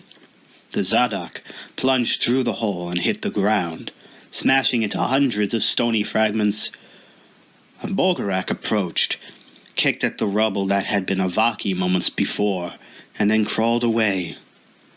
The Vaki patrol leader paused. Several Visorak were on the move between it and the nearest Colosseum entrance. The Zadok turned to tell its second-in-command to wait until the creatures had passed before proceeding, but its lieutenant was not there. Puzzled, the Vaki did a visual scan to all 4 points of the compass. There was no sign of any of the other 3 patrol units. The Zadok took a step and then paused at a strange rustling sound from overhead.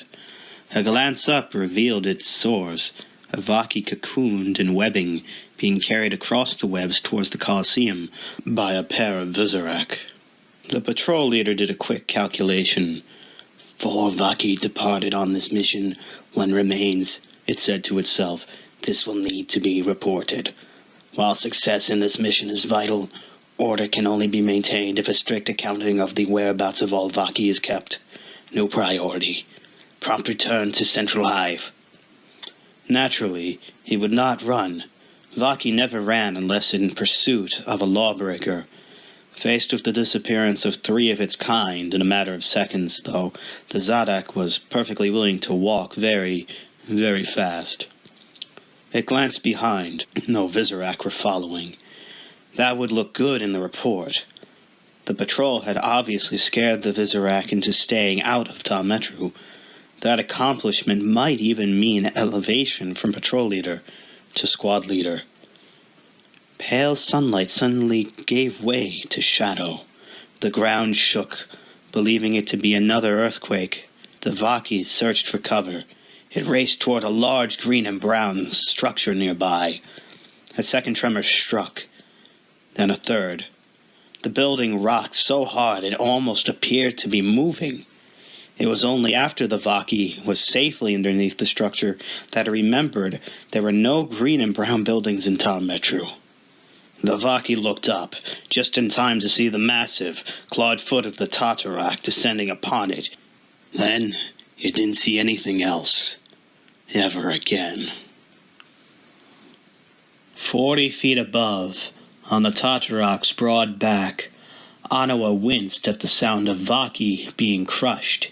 He was no fan of the Order Enforcers, but the more he saw of the Tatarak, the more he was starting to think luring it back to the surface had been a mistake. It had already smashed 6 buildings to fragments and damaged countless more, and that was with Kraka directing its journey.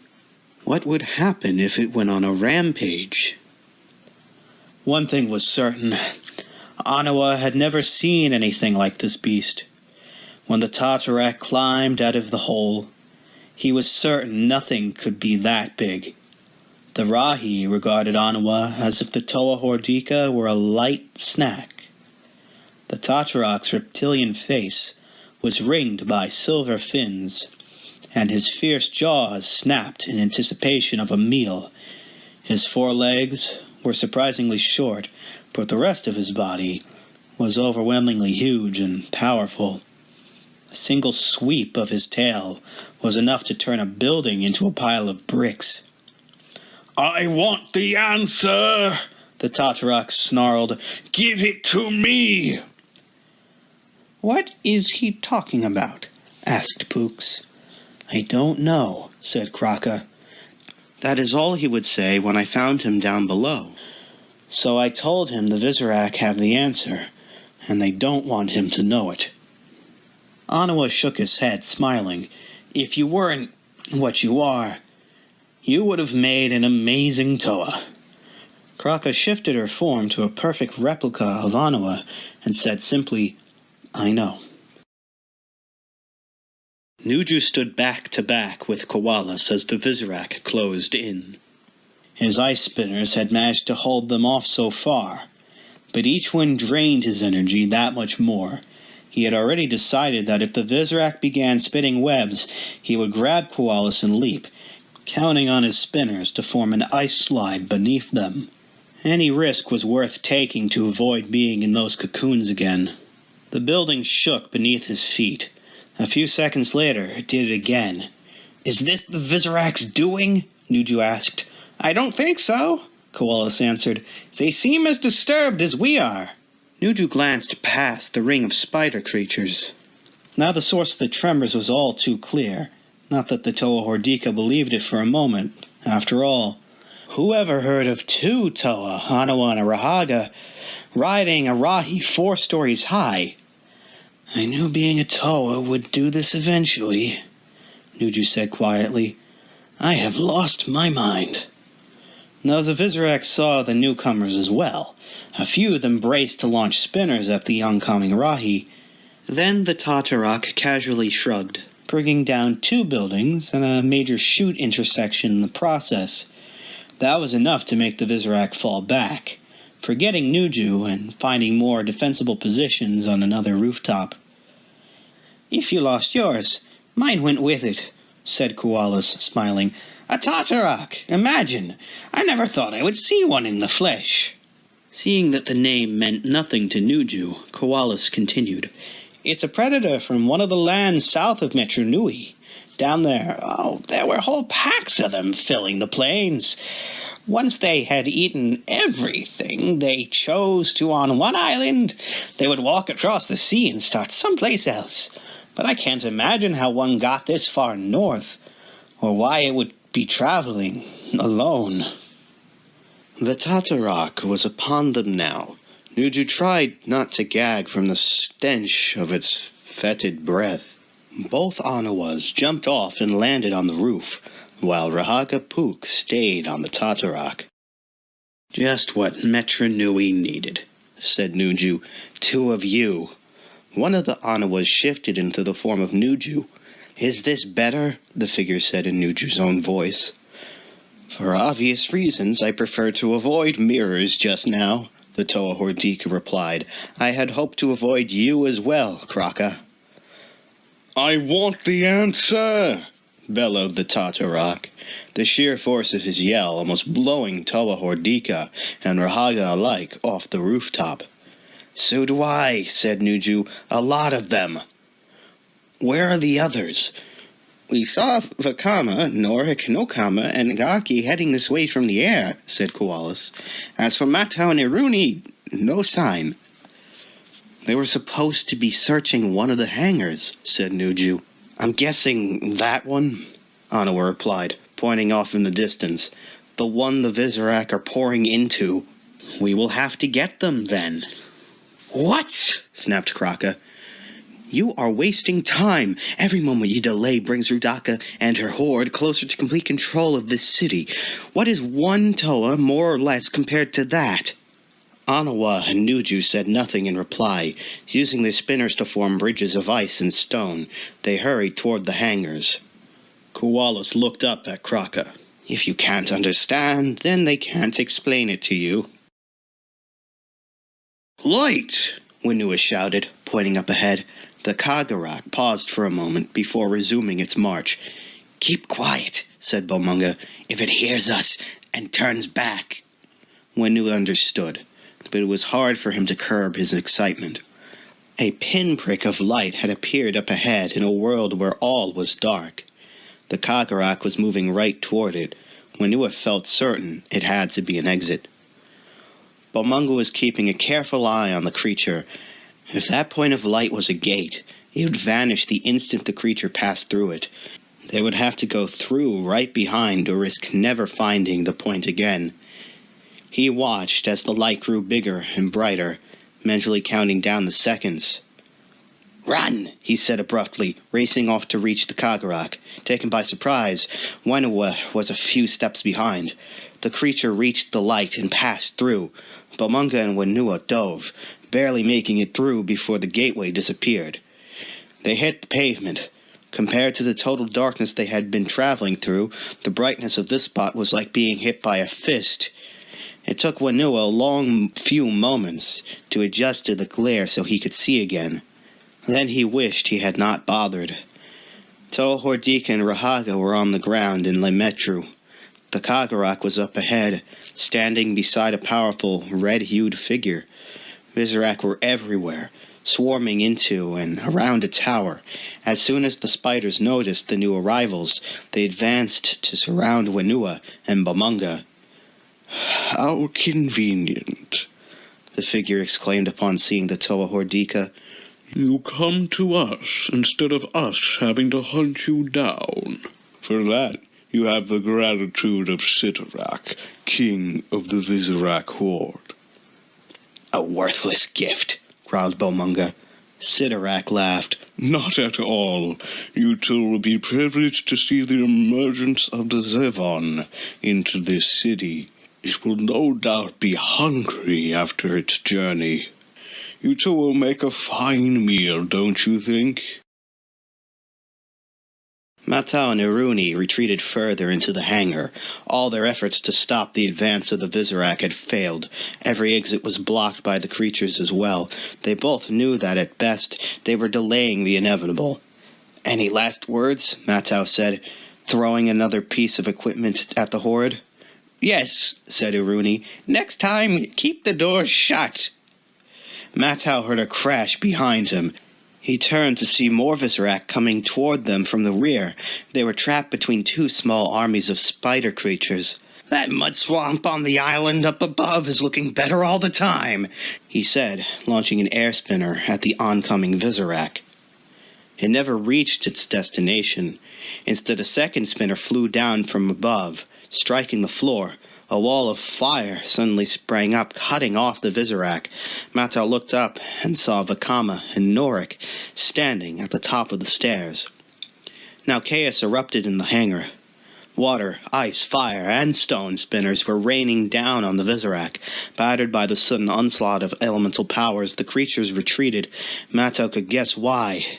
Indoors, they were vulnerable to attack from too many hiding places, but with the Toa Hordika all in the hangar, the Vizorak could go back to laying siege and eventually capture them. Vakama, Nokama, Nuju, and Anawa assembled at Matau's side, while Norik and Gaki secured the doors. "Not that I'm not ever happy to see you," said Matau, "but how did you get in?" "I melted through the doors on the roof," Vakama replied, his voice hard. I was the Toa of Fire. It's what I do." "Unfortunately, you made an entrance for the Vizorak that we can't close," said Imrukii. "They will be back."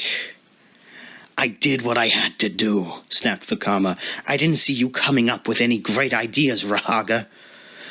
"There must be some way we can get out of here before they return," said Nokama.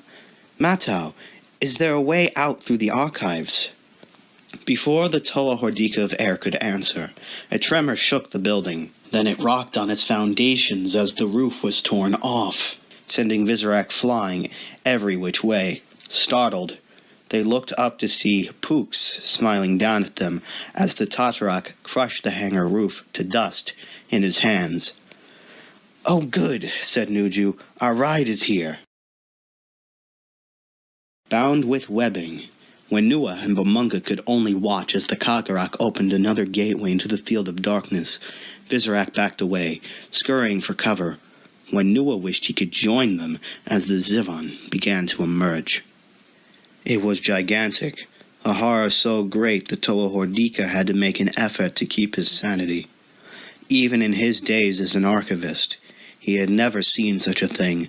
Towering over the nearby buildings, it looked like some obscene hybrid of a Vizorak, an Ussel crab, and who knew what else.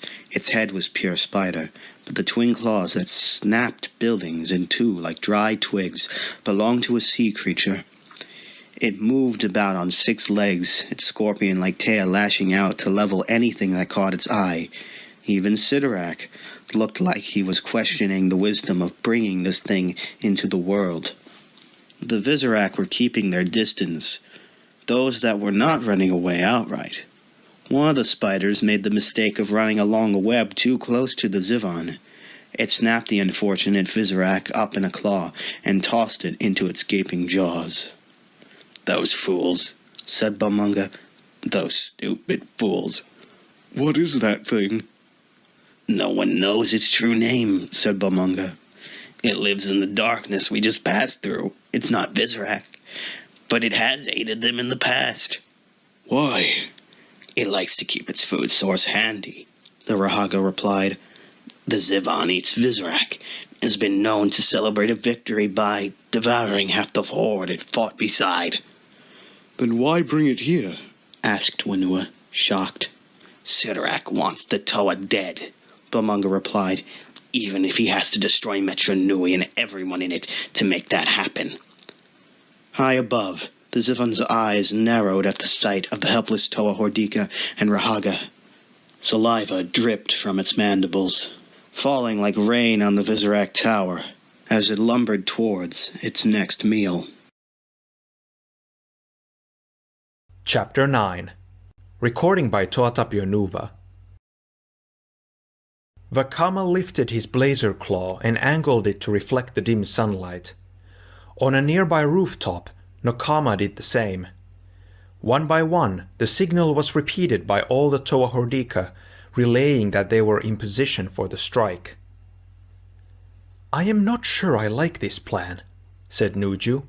"How are we supposed to take them by surprise with the Tatorak wandering around?" "The city is full of Rahi. He's just one more," replied Kulus.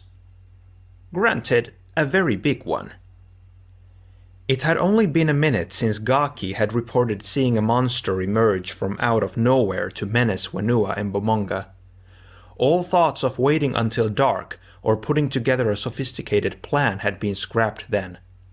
If they did not move quickly, Wenua and the Rahaga were as good as dead. Now the Toa were positioned about a block away from the tower. Anawa was on the ground near the buildings closest to the Vizorak base. High above, Kraka, in the form of the hunting falcon Nivok, circled and looked for points of weakness. The Tatorak, impatient, was rooting up shoots and throwing them into the sea. Kraka/Nivok screeched. It was a signal. Anawa unleashed his spinners at the ground, sending huge cracks running through the pavement. When they reached the already weakened buildings that ringed the tower, the cracks became chasms. One by one, the structures toppled over onto the assembled Vizorak. That was the signal for the rest of the Toa Hordika and Rahaga to go into action. All 4 remaining Toa launched their spinners into the cloud of dust and debris. Outnumbered as they were, their only hope was to sow confusion among the enemy. The Zivon at first ignored the battle going on around it. After all, it really didn't care if the Vizorak were killed. Dead ones tasted just as good as live ones. Then a fire spinner struck it in the side, just painful enough to be annoying. Inches away from devouring Wenua and Balmunga, it turned to seek out the source of the attack. "Lucky," said the Rahaga. "You don't know this group of Toa," answered Wenua. "We make our own luck. Now, let's get free of this webbing before that thing remembers we're here." Anawa, Nokama, Matau, and Nuju were down off the rooftops now. They could hear Sidorak bellowing for the Vizorak to regroup and advance. Barriers of ice and stone kept barring their way, cutting off small groups from rejoining the horde. Then the Rahaga would launch spinners into the knots of Vizorak, further adding to the chaos. Up above, Vakama hurled weakened fire spinners designed to give off lots of smoke without much flame. Kraka was the first to spot the Zevon moving toward the Toa Hordika of fire. Used to living in darkness, the smoke and dust could not obscure the Zevon's vision. Kraka swooped down and dug her talons into the Tatorak's flesh, spurring it on toward the Visorak's monstrous ally. Vakama saw his danger too late. The Zevon's claws slashed toward him, only to be knocked aside by a sweeping blow from the Tatorak's tail. Vakama leaped from the roof even as the Zevon charged, slamming into the Tatorak's midsection and driving the beast back. Nuju spotted Whenua trying desperately to free himself from the Visorak web. He launched the spinner and froze the webbing solid. A shrug was enough to shatter it then. "This isn't the healthiest place to be right now," said the Toa Hordika of ice. "It was even less so a few moments ago," replied Whenua. "What's going on?" Nuju gestured toward the tower, now being bombarded by air, stone, and water spinners. "We're giving the Visorak something to think about." Bomanga watched as 4 Bogarak tumbled off the tower and onto a web far below. "They won't forget this." "Good. We don't want them to. Let them remember. And fear." On the far side of the tower, Anawa had forgotten the first rule of this operation. The spinners gave the Toa the chance to strike from long range. Closing in on the Visorak gave the spider creatures too many advantages. Caught up in the heat of the fight, Anawa had gotten too near. Now he was pinned against the wall with a half-dozen Visorak moving in. "All right, come on," he shouted. "Any pole Matoran could take you. All they would need is a big enough stick." The Onorak launched their spinners. Anawa managed to dodge all but one, which struck his right arm, numbing it. The Visorak, sensing weakness, advanced. "Okay, one arm," said Anawa. "I can beat you with one arm. Don't let how I look fool you. You're not fighting some dumb Rahi now. You're fighting a Toa." An Onorak leaped, crashing into Anawa and knocking him to the ground. Its mandibles grabbed the Toa's good arm, while the Visorak closed in. A short distance away, Matau was fending off the enemy with a long piece of pipe when he spotted Anawa disappear beneath a pile of spiders. An air spinner might blow Anawa away along with his attackers. Matau dodged a Roparak spinner and broke into a run.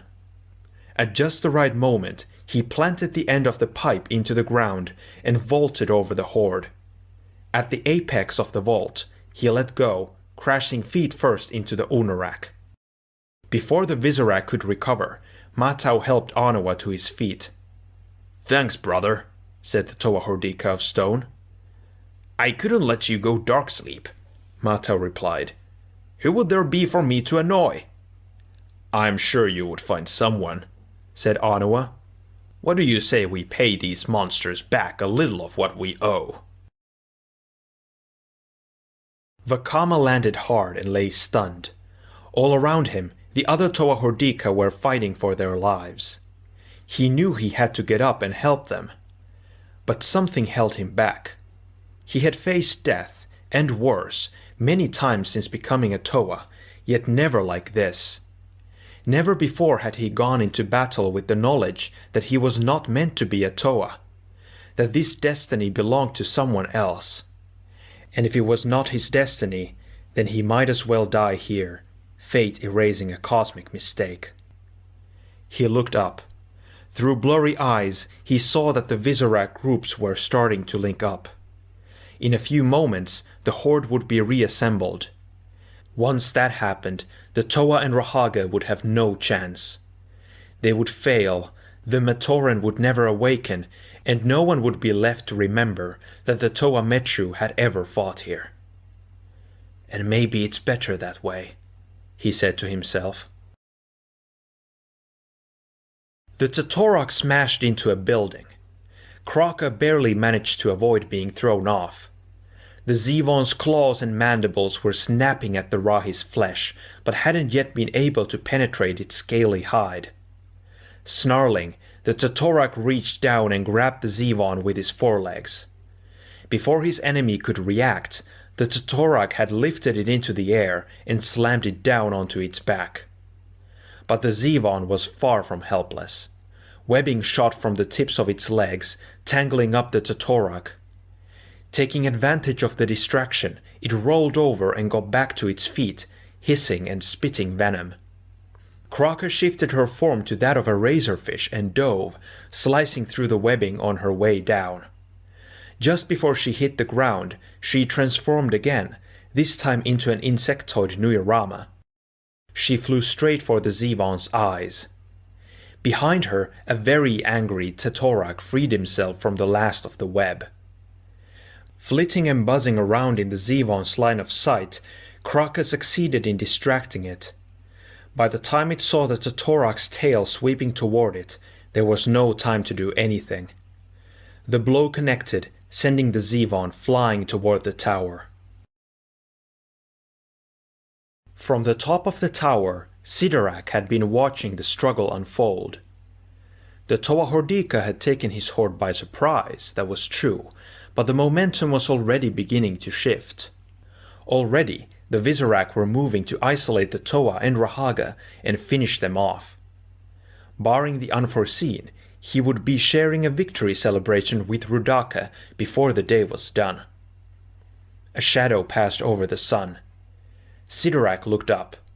At first, he wondered when the Zevon had developed the ability to fly. By the time he realized it hadn't, it was much too late. Nuju and Wenua had fought their way over to join Nokama at the base of the tower. She did not look happy. "It's too big and too well made," she said, "and half the horde has retreated inside. I don't think we can take it." "Maybe we're looking at this the wrong way," said Wenua. "Thinking too much like Toa. Try thinking like Hordika." Nokama shuddered. "I would rather not if it's all the same to you. I did that once already." Nuju smiled. "No, he has a point. Tell me, Archivist, what do Rahi hate the most?" Wenua thought back to his years on the job, and then to the sensations he had experienced since becoming a Toa Hordika. The answer was easy. "Confinement. All wild things hate to be trapped." "Exactly. The Visorak are trying to keep us from getting in the tower. What if we tried keeping them from getting out?" Wenua's answer was cut off by an impact that shook the building. All three Toa looked up in time to see the monstrous form of the Zevon plunging toward them. "Your friends need your help," said Norik. Vakama looked down at the Rahaga. "They can do better without me. I am sure Mata or Onawa could tell you that." "You are still angry about what you read in Likan's journal? Vakama, does it matter so much why you are a Toa, so long as you are one? You have the power, that gives you a responsibility to use it." Vakama said nothing, but instead sprinted away toward Onawa and Matau. Norik wanted to see that as a success, but he could sense that something was happening inside of the Toa Hordika of Fire. Something dark and dangerous that, like an inferno, might well consume them all in time. The impact of the Zevon striking the ground shook all of Li Metru. Amazingly, the creature rose again, although it did stagger a bit in its first few steps. Kraka had shifted her shape once more, this time into a cousin of the Nui Rama, capable of hurling its stingers from a distance. She bore in on the Zevon, launching her barbs, only to see them bounce off its hard shell. The Totorak too saw the enemy rise again. Ripping up the support struts of a chute, he threw them at the Zevon. The creature batted them away with its claws and charged. The Kagarak watched the Zevon mount its attack. The giant spider had been unconscious for part of the battle, so it had no idea where the massive lizard like Rahi or the flying insect creature had come from. but it certainly knew where they were going. Spinner already energizing, it started after the Zevon. Sidorak clung to the top of the tower. The nearest web was a long way below, and there was no guarantee he would not simply plunge through it and end up a very messy blotch on the ground. Better to climb back up and reassess the situation. A rumble came from below. He looked down to see a wall of earth rising up to surround the tower. At the same moment, water spinners produced a drenching rain centered on the structure. The ledge grew slick. Sidorak made a last effort to pull himself back to the roof, but his claw slipped. He hurled himself as far from the building as he could, aiming for what looked like a strong section of web. The king of the horde struck the web like a rock, but the product of the Visorak held fast. He shook his head to clear it, then glanced at the tower. The earth now surrounded it, and ice spinners were turning the rain to sleet. Ice was building up on the soil, turning it into a wall as hard as stone surrounding the tower on every side. Every exit was blocked, with most of the horde trapped inside. Given time, they could force their way out again, he knew. Still, Sidorak had been leading the creatures a long time. He had seen what happened when Visorak were stuck in a confined space together. If he was lucky, there might be 50 or 60 left in the end out of the hundreds in there now. Sidorak cursed in a language that had been old when Metru Nui was new. He knew this was only a temporary setback. He could return with another horde and free the tower in a matter of days.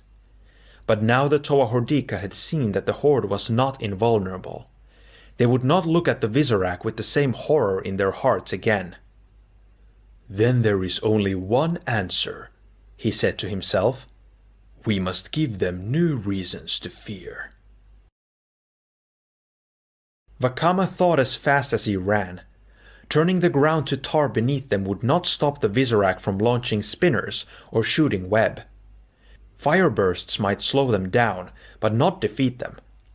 A wall of fire would trap Onewa and Matau as surely as the spiders. He was almost ready to give up in frustration when he noticed the overhang. The upper half of the building behind Onewa and Matau had been damaged in the quake, and it now hung out over where the Unarak were assembled. For the first time in a while, Vakama smiled. Onewa and Matau had watched the wall of earth and ice go up around the tower. It was an amazing sight, and possibly also the last one they would ever see. The Unarak were mounting charge after charge, barely held back by the stone and air spinners. Exhausted, neither Toa Hordika felt they could hold out much longer. The lead Unarak sensed their weakness. The hunt was about to end.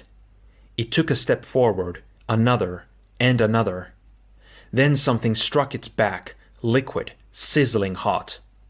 The Visorak screeched and threw itself back. Now a rain of molten hot protodermis had begun. Onewa and Matau watched in shock as the white-hot droplets poured down on the Visorak. Here was something they could not fight. A hastily woven web simply melted at the touch of the liquid. Matau pointed upwards. Fire spinners were striking the overhang. It now glowed red and was rapidly melting. As he watched, one spinner went off course, striking further down the building. Fire spat from it, tearing through the weakened structure. "Move!" yelled Matau, diving at Onewa. The two Toa Hordika barely managed to get clear as the upper part of the structure came crashing down. "Are you all right?" Vakama was standing over them. "Except for almost getting flat crushed, sure," said Matau. "Your aim was a little off on that last one." "A lot of things are off," said Vakama. Onewa rose and helped Matau up. "More than you know, Fire Spitter. More than you know." "Give me the answer!" bellowed the Totorak. "Give it to me now!" The only answer the Zevon gave was a slash with its claws. When the Totorak evaded, the Zevon charged and grabbed its foe. Then its stinger began to strike, Once, twice, 3 times, each time deeper than the last. The Tatorak roared in pain. Kraka dove for the ground, transforming into a Lorak as she flew. She wrapped her snake-like body around the Zevon's stinger in a desperate attempt to hold it back. Spared from the blows for a moment, the Tatorak tore off a portion of a nearby building and slammed it on top of its foe. The Zevon reeled and snapped its stinger forward. Kraka lost her grip and flew into the Tatorak. The Rahi batted her aside and she slammed into a wall. Masonry rained down upon her. The Tatorak reached the Zevon just as it sprang. They collided, toppling over, locked in a fierce struggle. The Tatorak had strength and weight, but the claws, mandibles, and stinger of the Zevon gave it multiple ways to hurt its foe. Seeing an opening, it struck with its stinger, looking to end the battle quickly. But this time the Tatorak was ready. It caught the offending limb in an iron grip and, with the supreme effort of its powerful muscles, snapped the stinger off. The Zevon screamed and scrambled away. On a pile of rubble nearby, the Kagarak had seen enough. It sent its spinner flying through the air at the Tatorak. Stirring, Kraka saw the whirling wheel of energy heading for the Tatorak. She knew what it meant. If the Tatorak fell, then the Zevon would ravage all of Metru Nui with nothing to stop it. Forcing herself to rise, she found she was too weak to fly. Instead, she summoned her memories of the 6 Toa Metru, her body taking on aspects of each of theirs. There was no time to risk an elemental power blast, and her mind was too scattered to focus it anyway. Instead, she ran, harder and faster than she ever had before. She could already tell she would be too late. At the last split second, she veered off and hurled herself at the Zevon. The spinner struck. The field of darkness opened to consume the Tatorak, drawing the Rahi into eternal shadow. At that instant, Kraka struck the Zevon full force, driving it into the Tatorak. With all 3 in physical contact, the shadow swallowed them whole. In an instant, they were gone. Onewa could not believe his eyes. With a howl of rage, he unleashed the stone spinner at the Kagarak. The massive creature turned in time to see it coming, but too late to stop it. A moment later, it was buried beneath a ton of stone. The Toa Hordika stood for a long time, watching the rock dust settle. Pook scrambled over the rubble to stand by his side. "It's not much of a marker for her," said the Rahaga. "Best I could do," said Onewa. "And more than she expected, I'd guess. I'm still not sure what happened." "You 6 are Toa, dealing with the Rahi inside," Pooks replied. "Maybe she was a Rahi who discovered a little Toa inside." Chapter 10. The battle was over. Those Visorak still free had retreated to the border of Li Metru until further orders. Now, days later, the Toa Hordika surveyed the field of victory and prepared for what was to come. Onewa and Nuju had worked together to tear down the wall around the Visorak tower. It was hard work, made more so by the need to keep an eye out for spider creatures who might be waiting to leap out. When the last piece of ice and earth had been removed, they opened the hatch leading inside, ready for anything. The first thing that struck the Toa Hordika was the stench. Visorak did not smell particularly good under normal circumstances. Trap them together for a few days, and it was far worse. A rustle of spider legs was followed by the appearance of a dozen or so battered bogarag. None of them seemed at all interested in a fight. "Do we stop them?" asked Onewa. "Instinct would say we should," Nuju replied, "but I am no longer sure I trust my instincts. They are no threat. It may be best to save our energies for the fresh hordes that will come against us." The Toa Hordika spent most of the next day cleaning out the tower, chasing away surviving Visorak and burying the dead. When the ugly task was finished, they stood looking at the structure, puzzled. "Now what?" asked Wenua. Knock it down? What purpose would that serve? Asked Norik. No purpose, said Vakama, looking hard at the Rahaga. It just feels good. That's the beast talking, Pooks muttered. Go ahead, think like Rahi. Act like Rahi. I could tell you stories about how many Rahi have escaped the Vizorak over the years. They're really short stories. I think we can find another use for this, said Iruini. That's if this pack of wild Muaka calling themselves Toa has the patience to do something worthwhile. Talk, said Nokama. We'll listen. Anewa hauled another piece of rubble toward the tower. It was back-breaking work, even with the enhanced strength of a Toa. As he walked, he remembered Iruini's words. We won this fight, the Rahaga had said. We may win the next one, or we may not. You may take the Colosseum and free the Matoran, or free only a few and then be driven back. You need a place of safety to which you can retreat. This tower can be that place. Anewa could remember his reply, too. You're crazy. I know something about stone.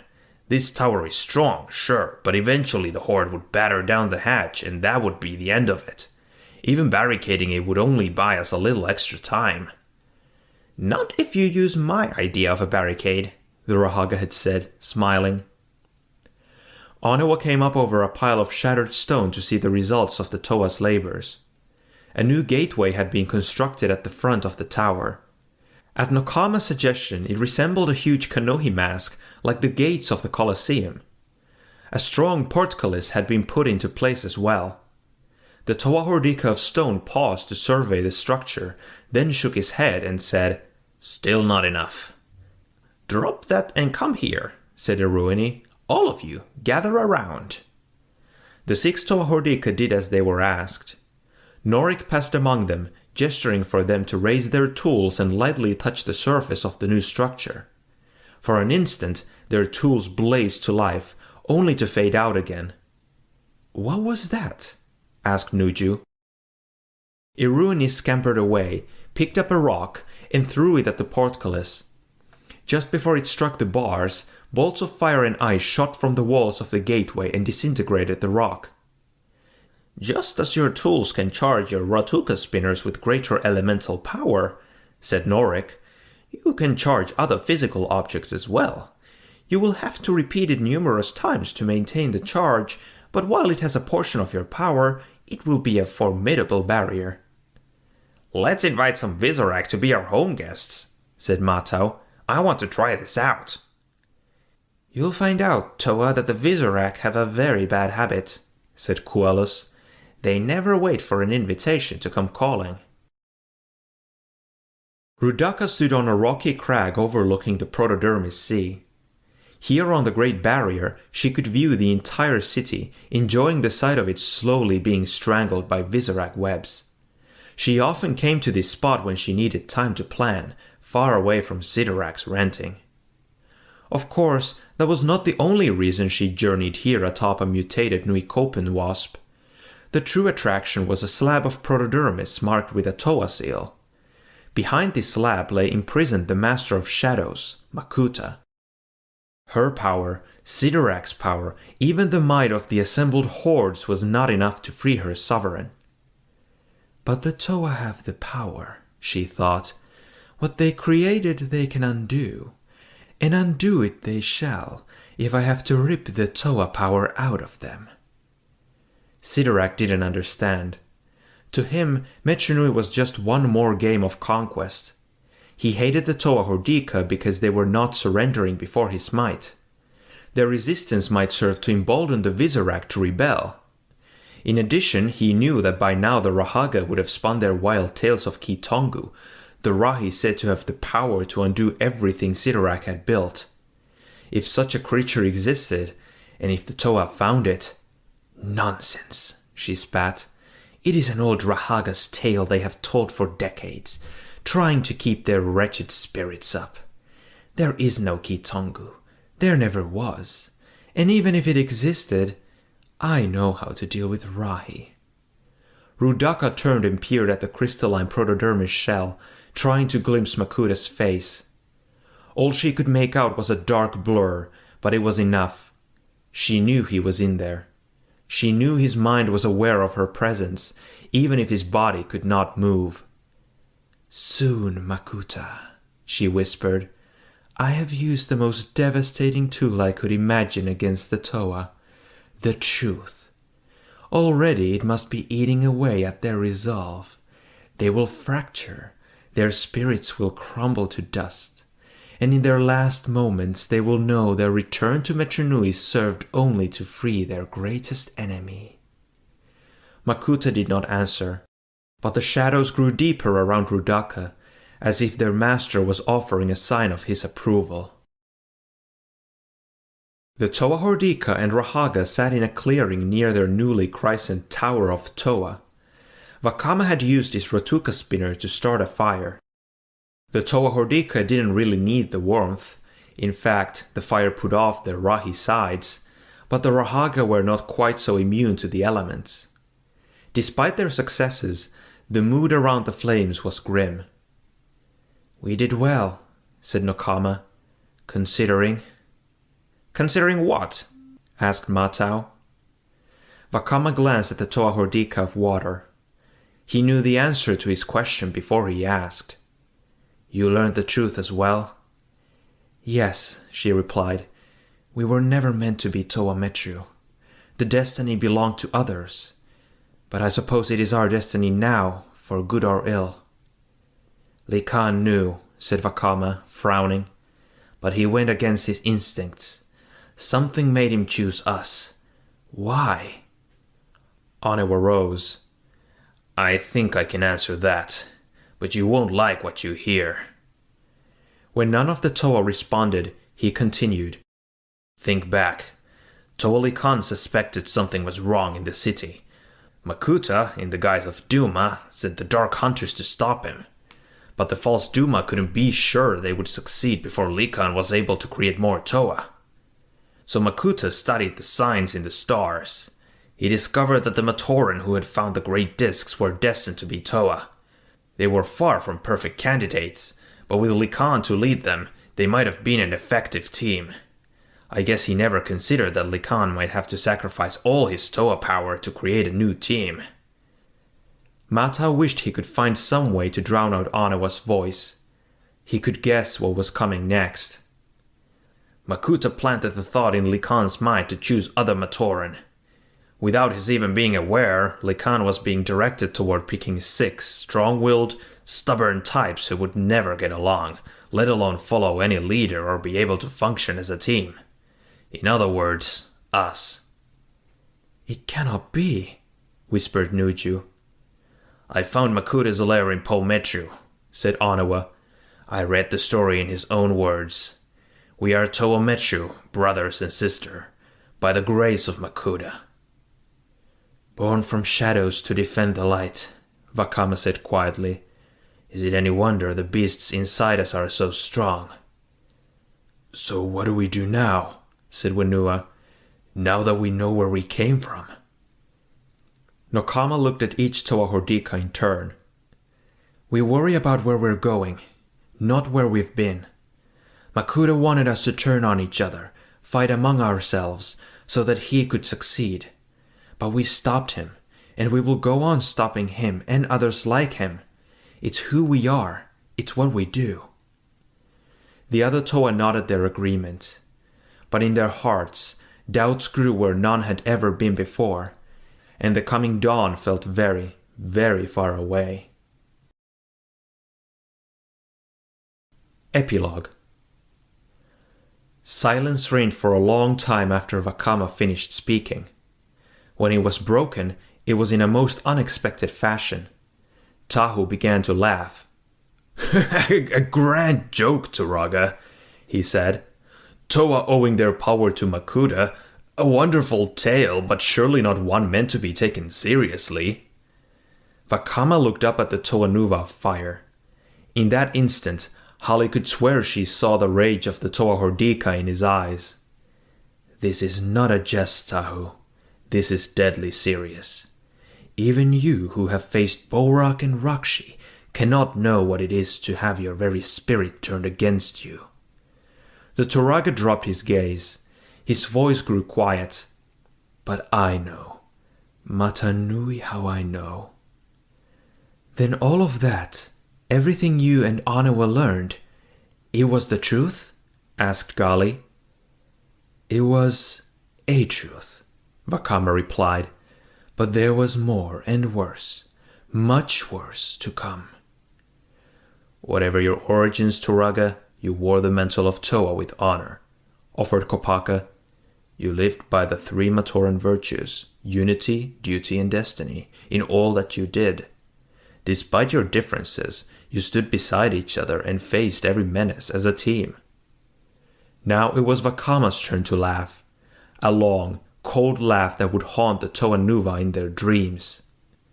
There is more to tell, said the Toraga. Much more, but it must wait for another night. The stars shine too brightly on this evening, and the fire brings too much warmth. This story is one that must be told on a night as dark as Makura's heart, when the cold grips your bones like Zivon's claws.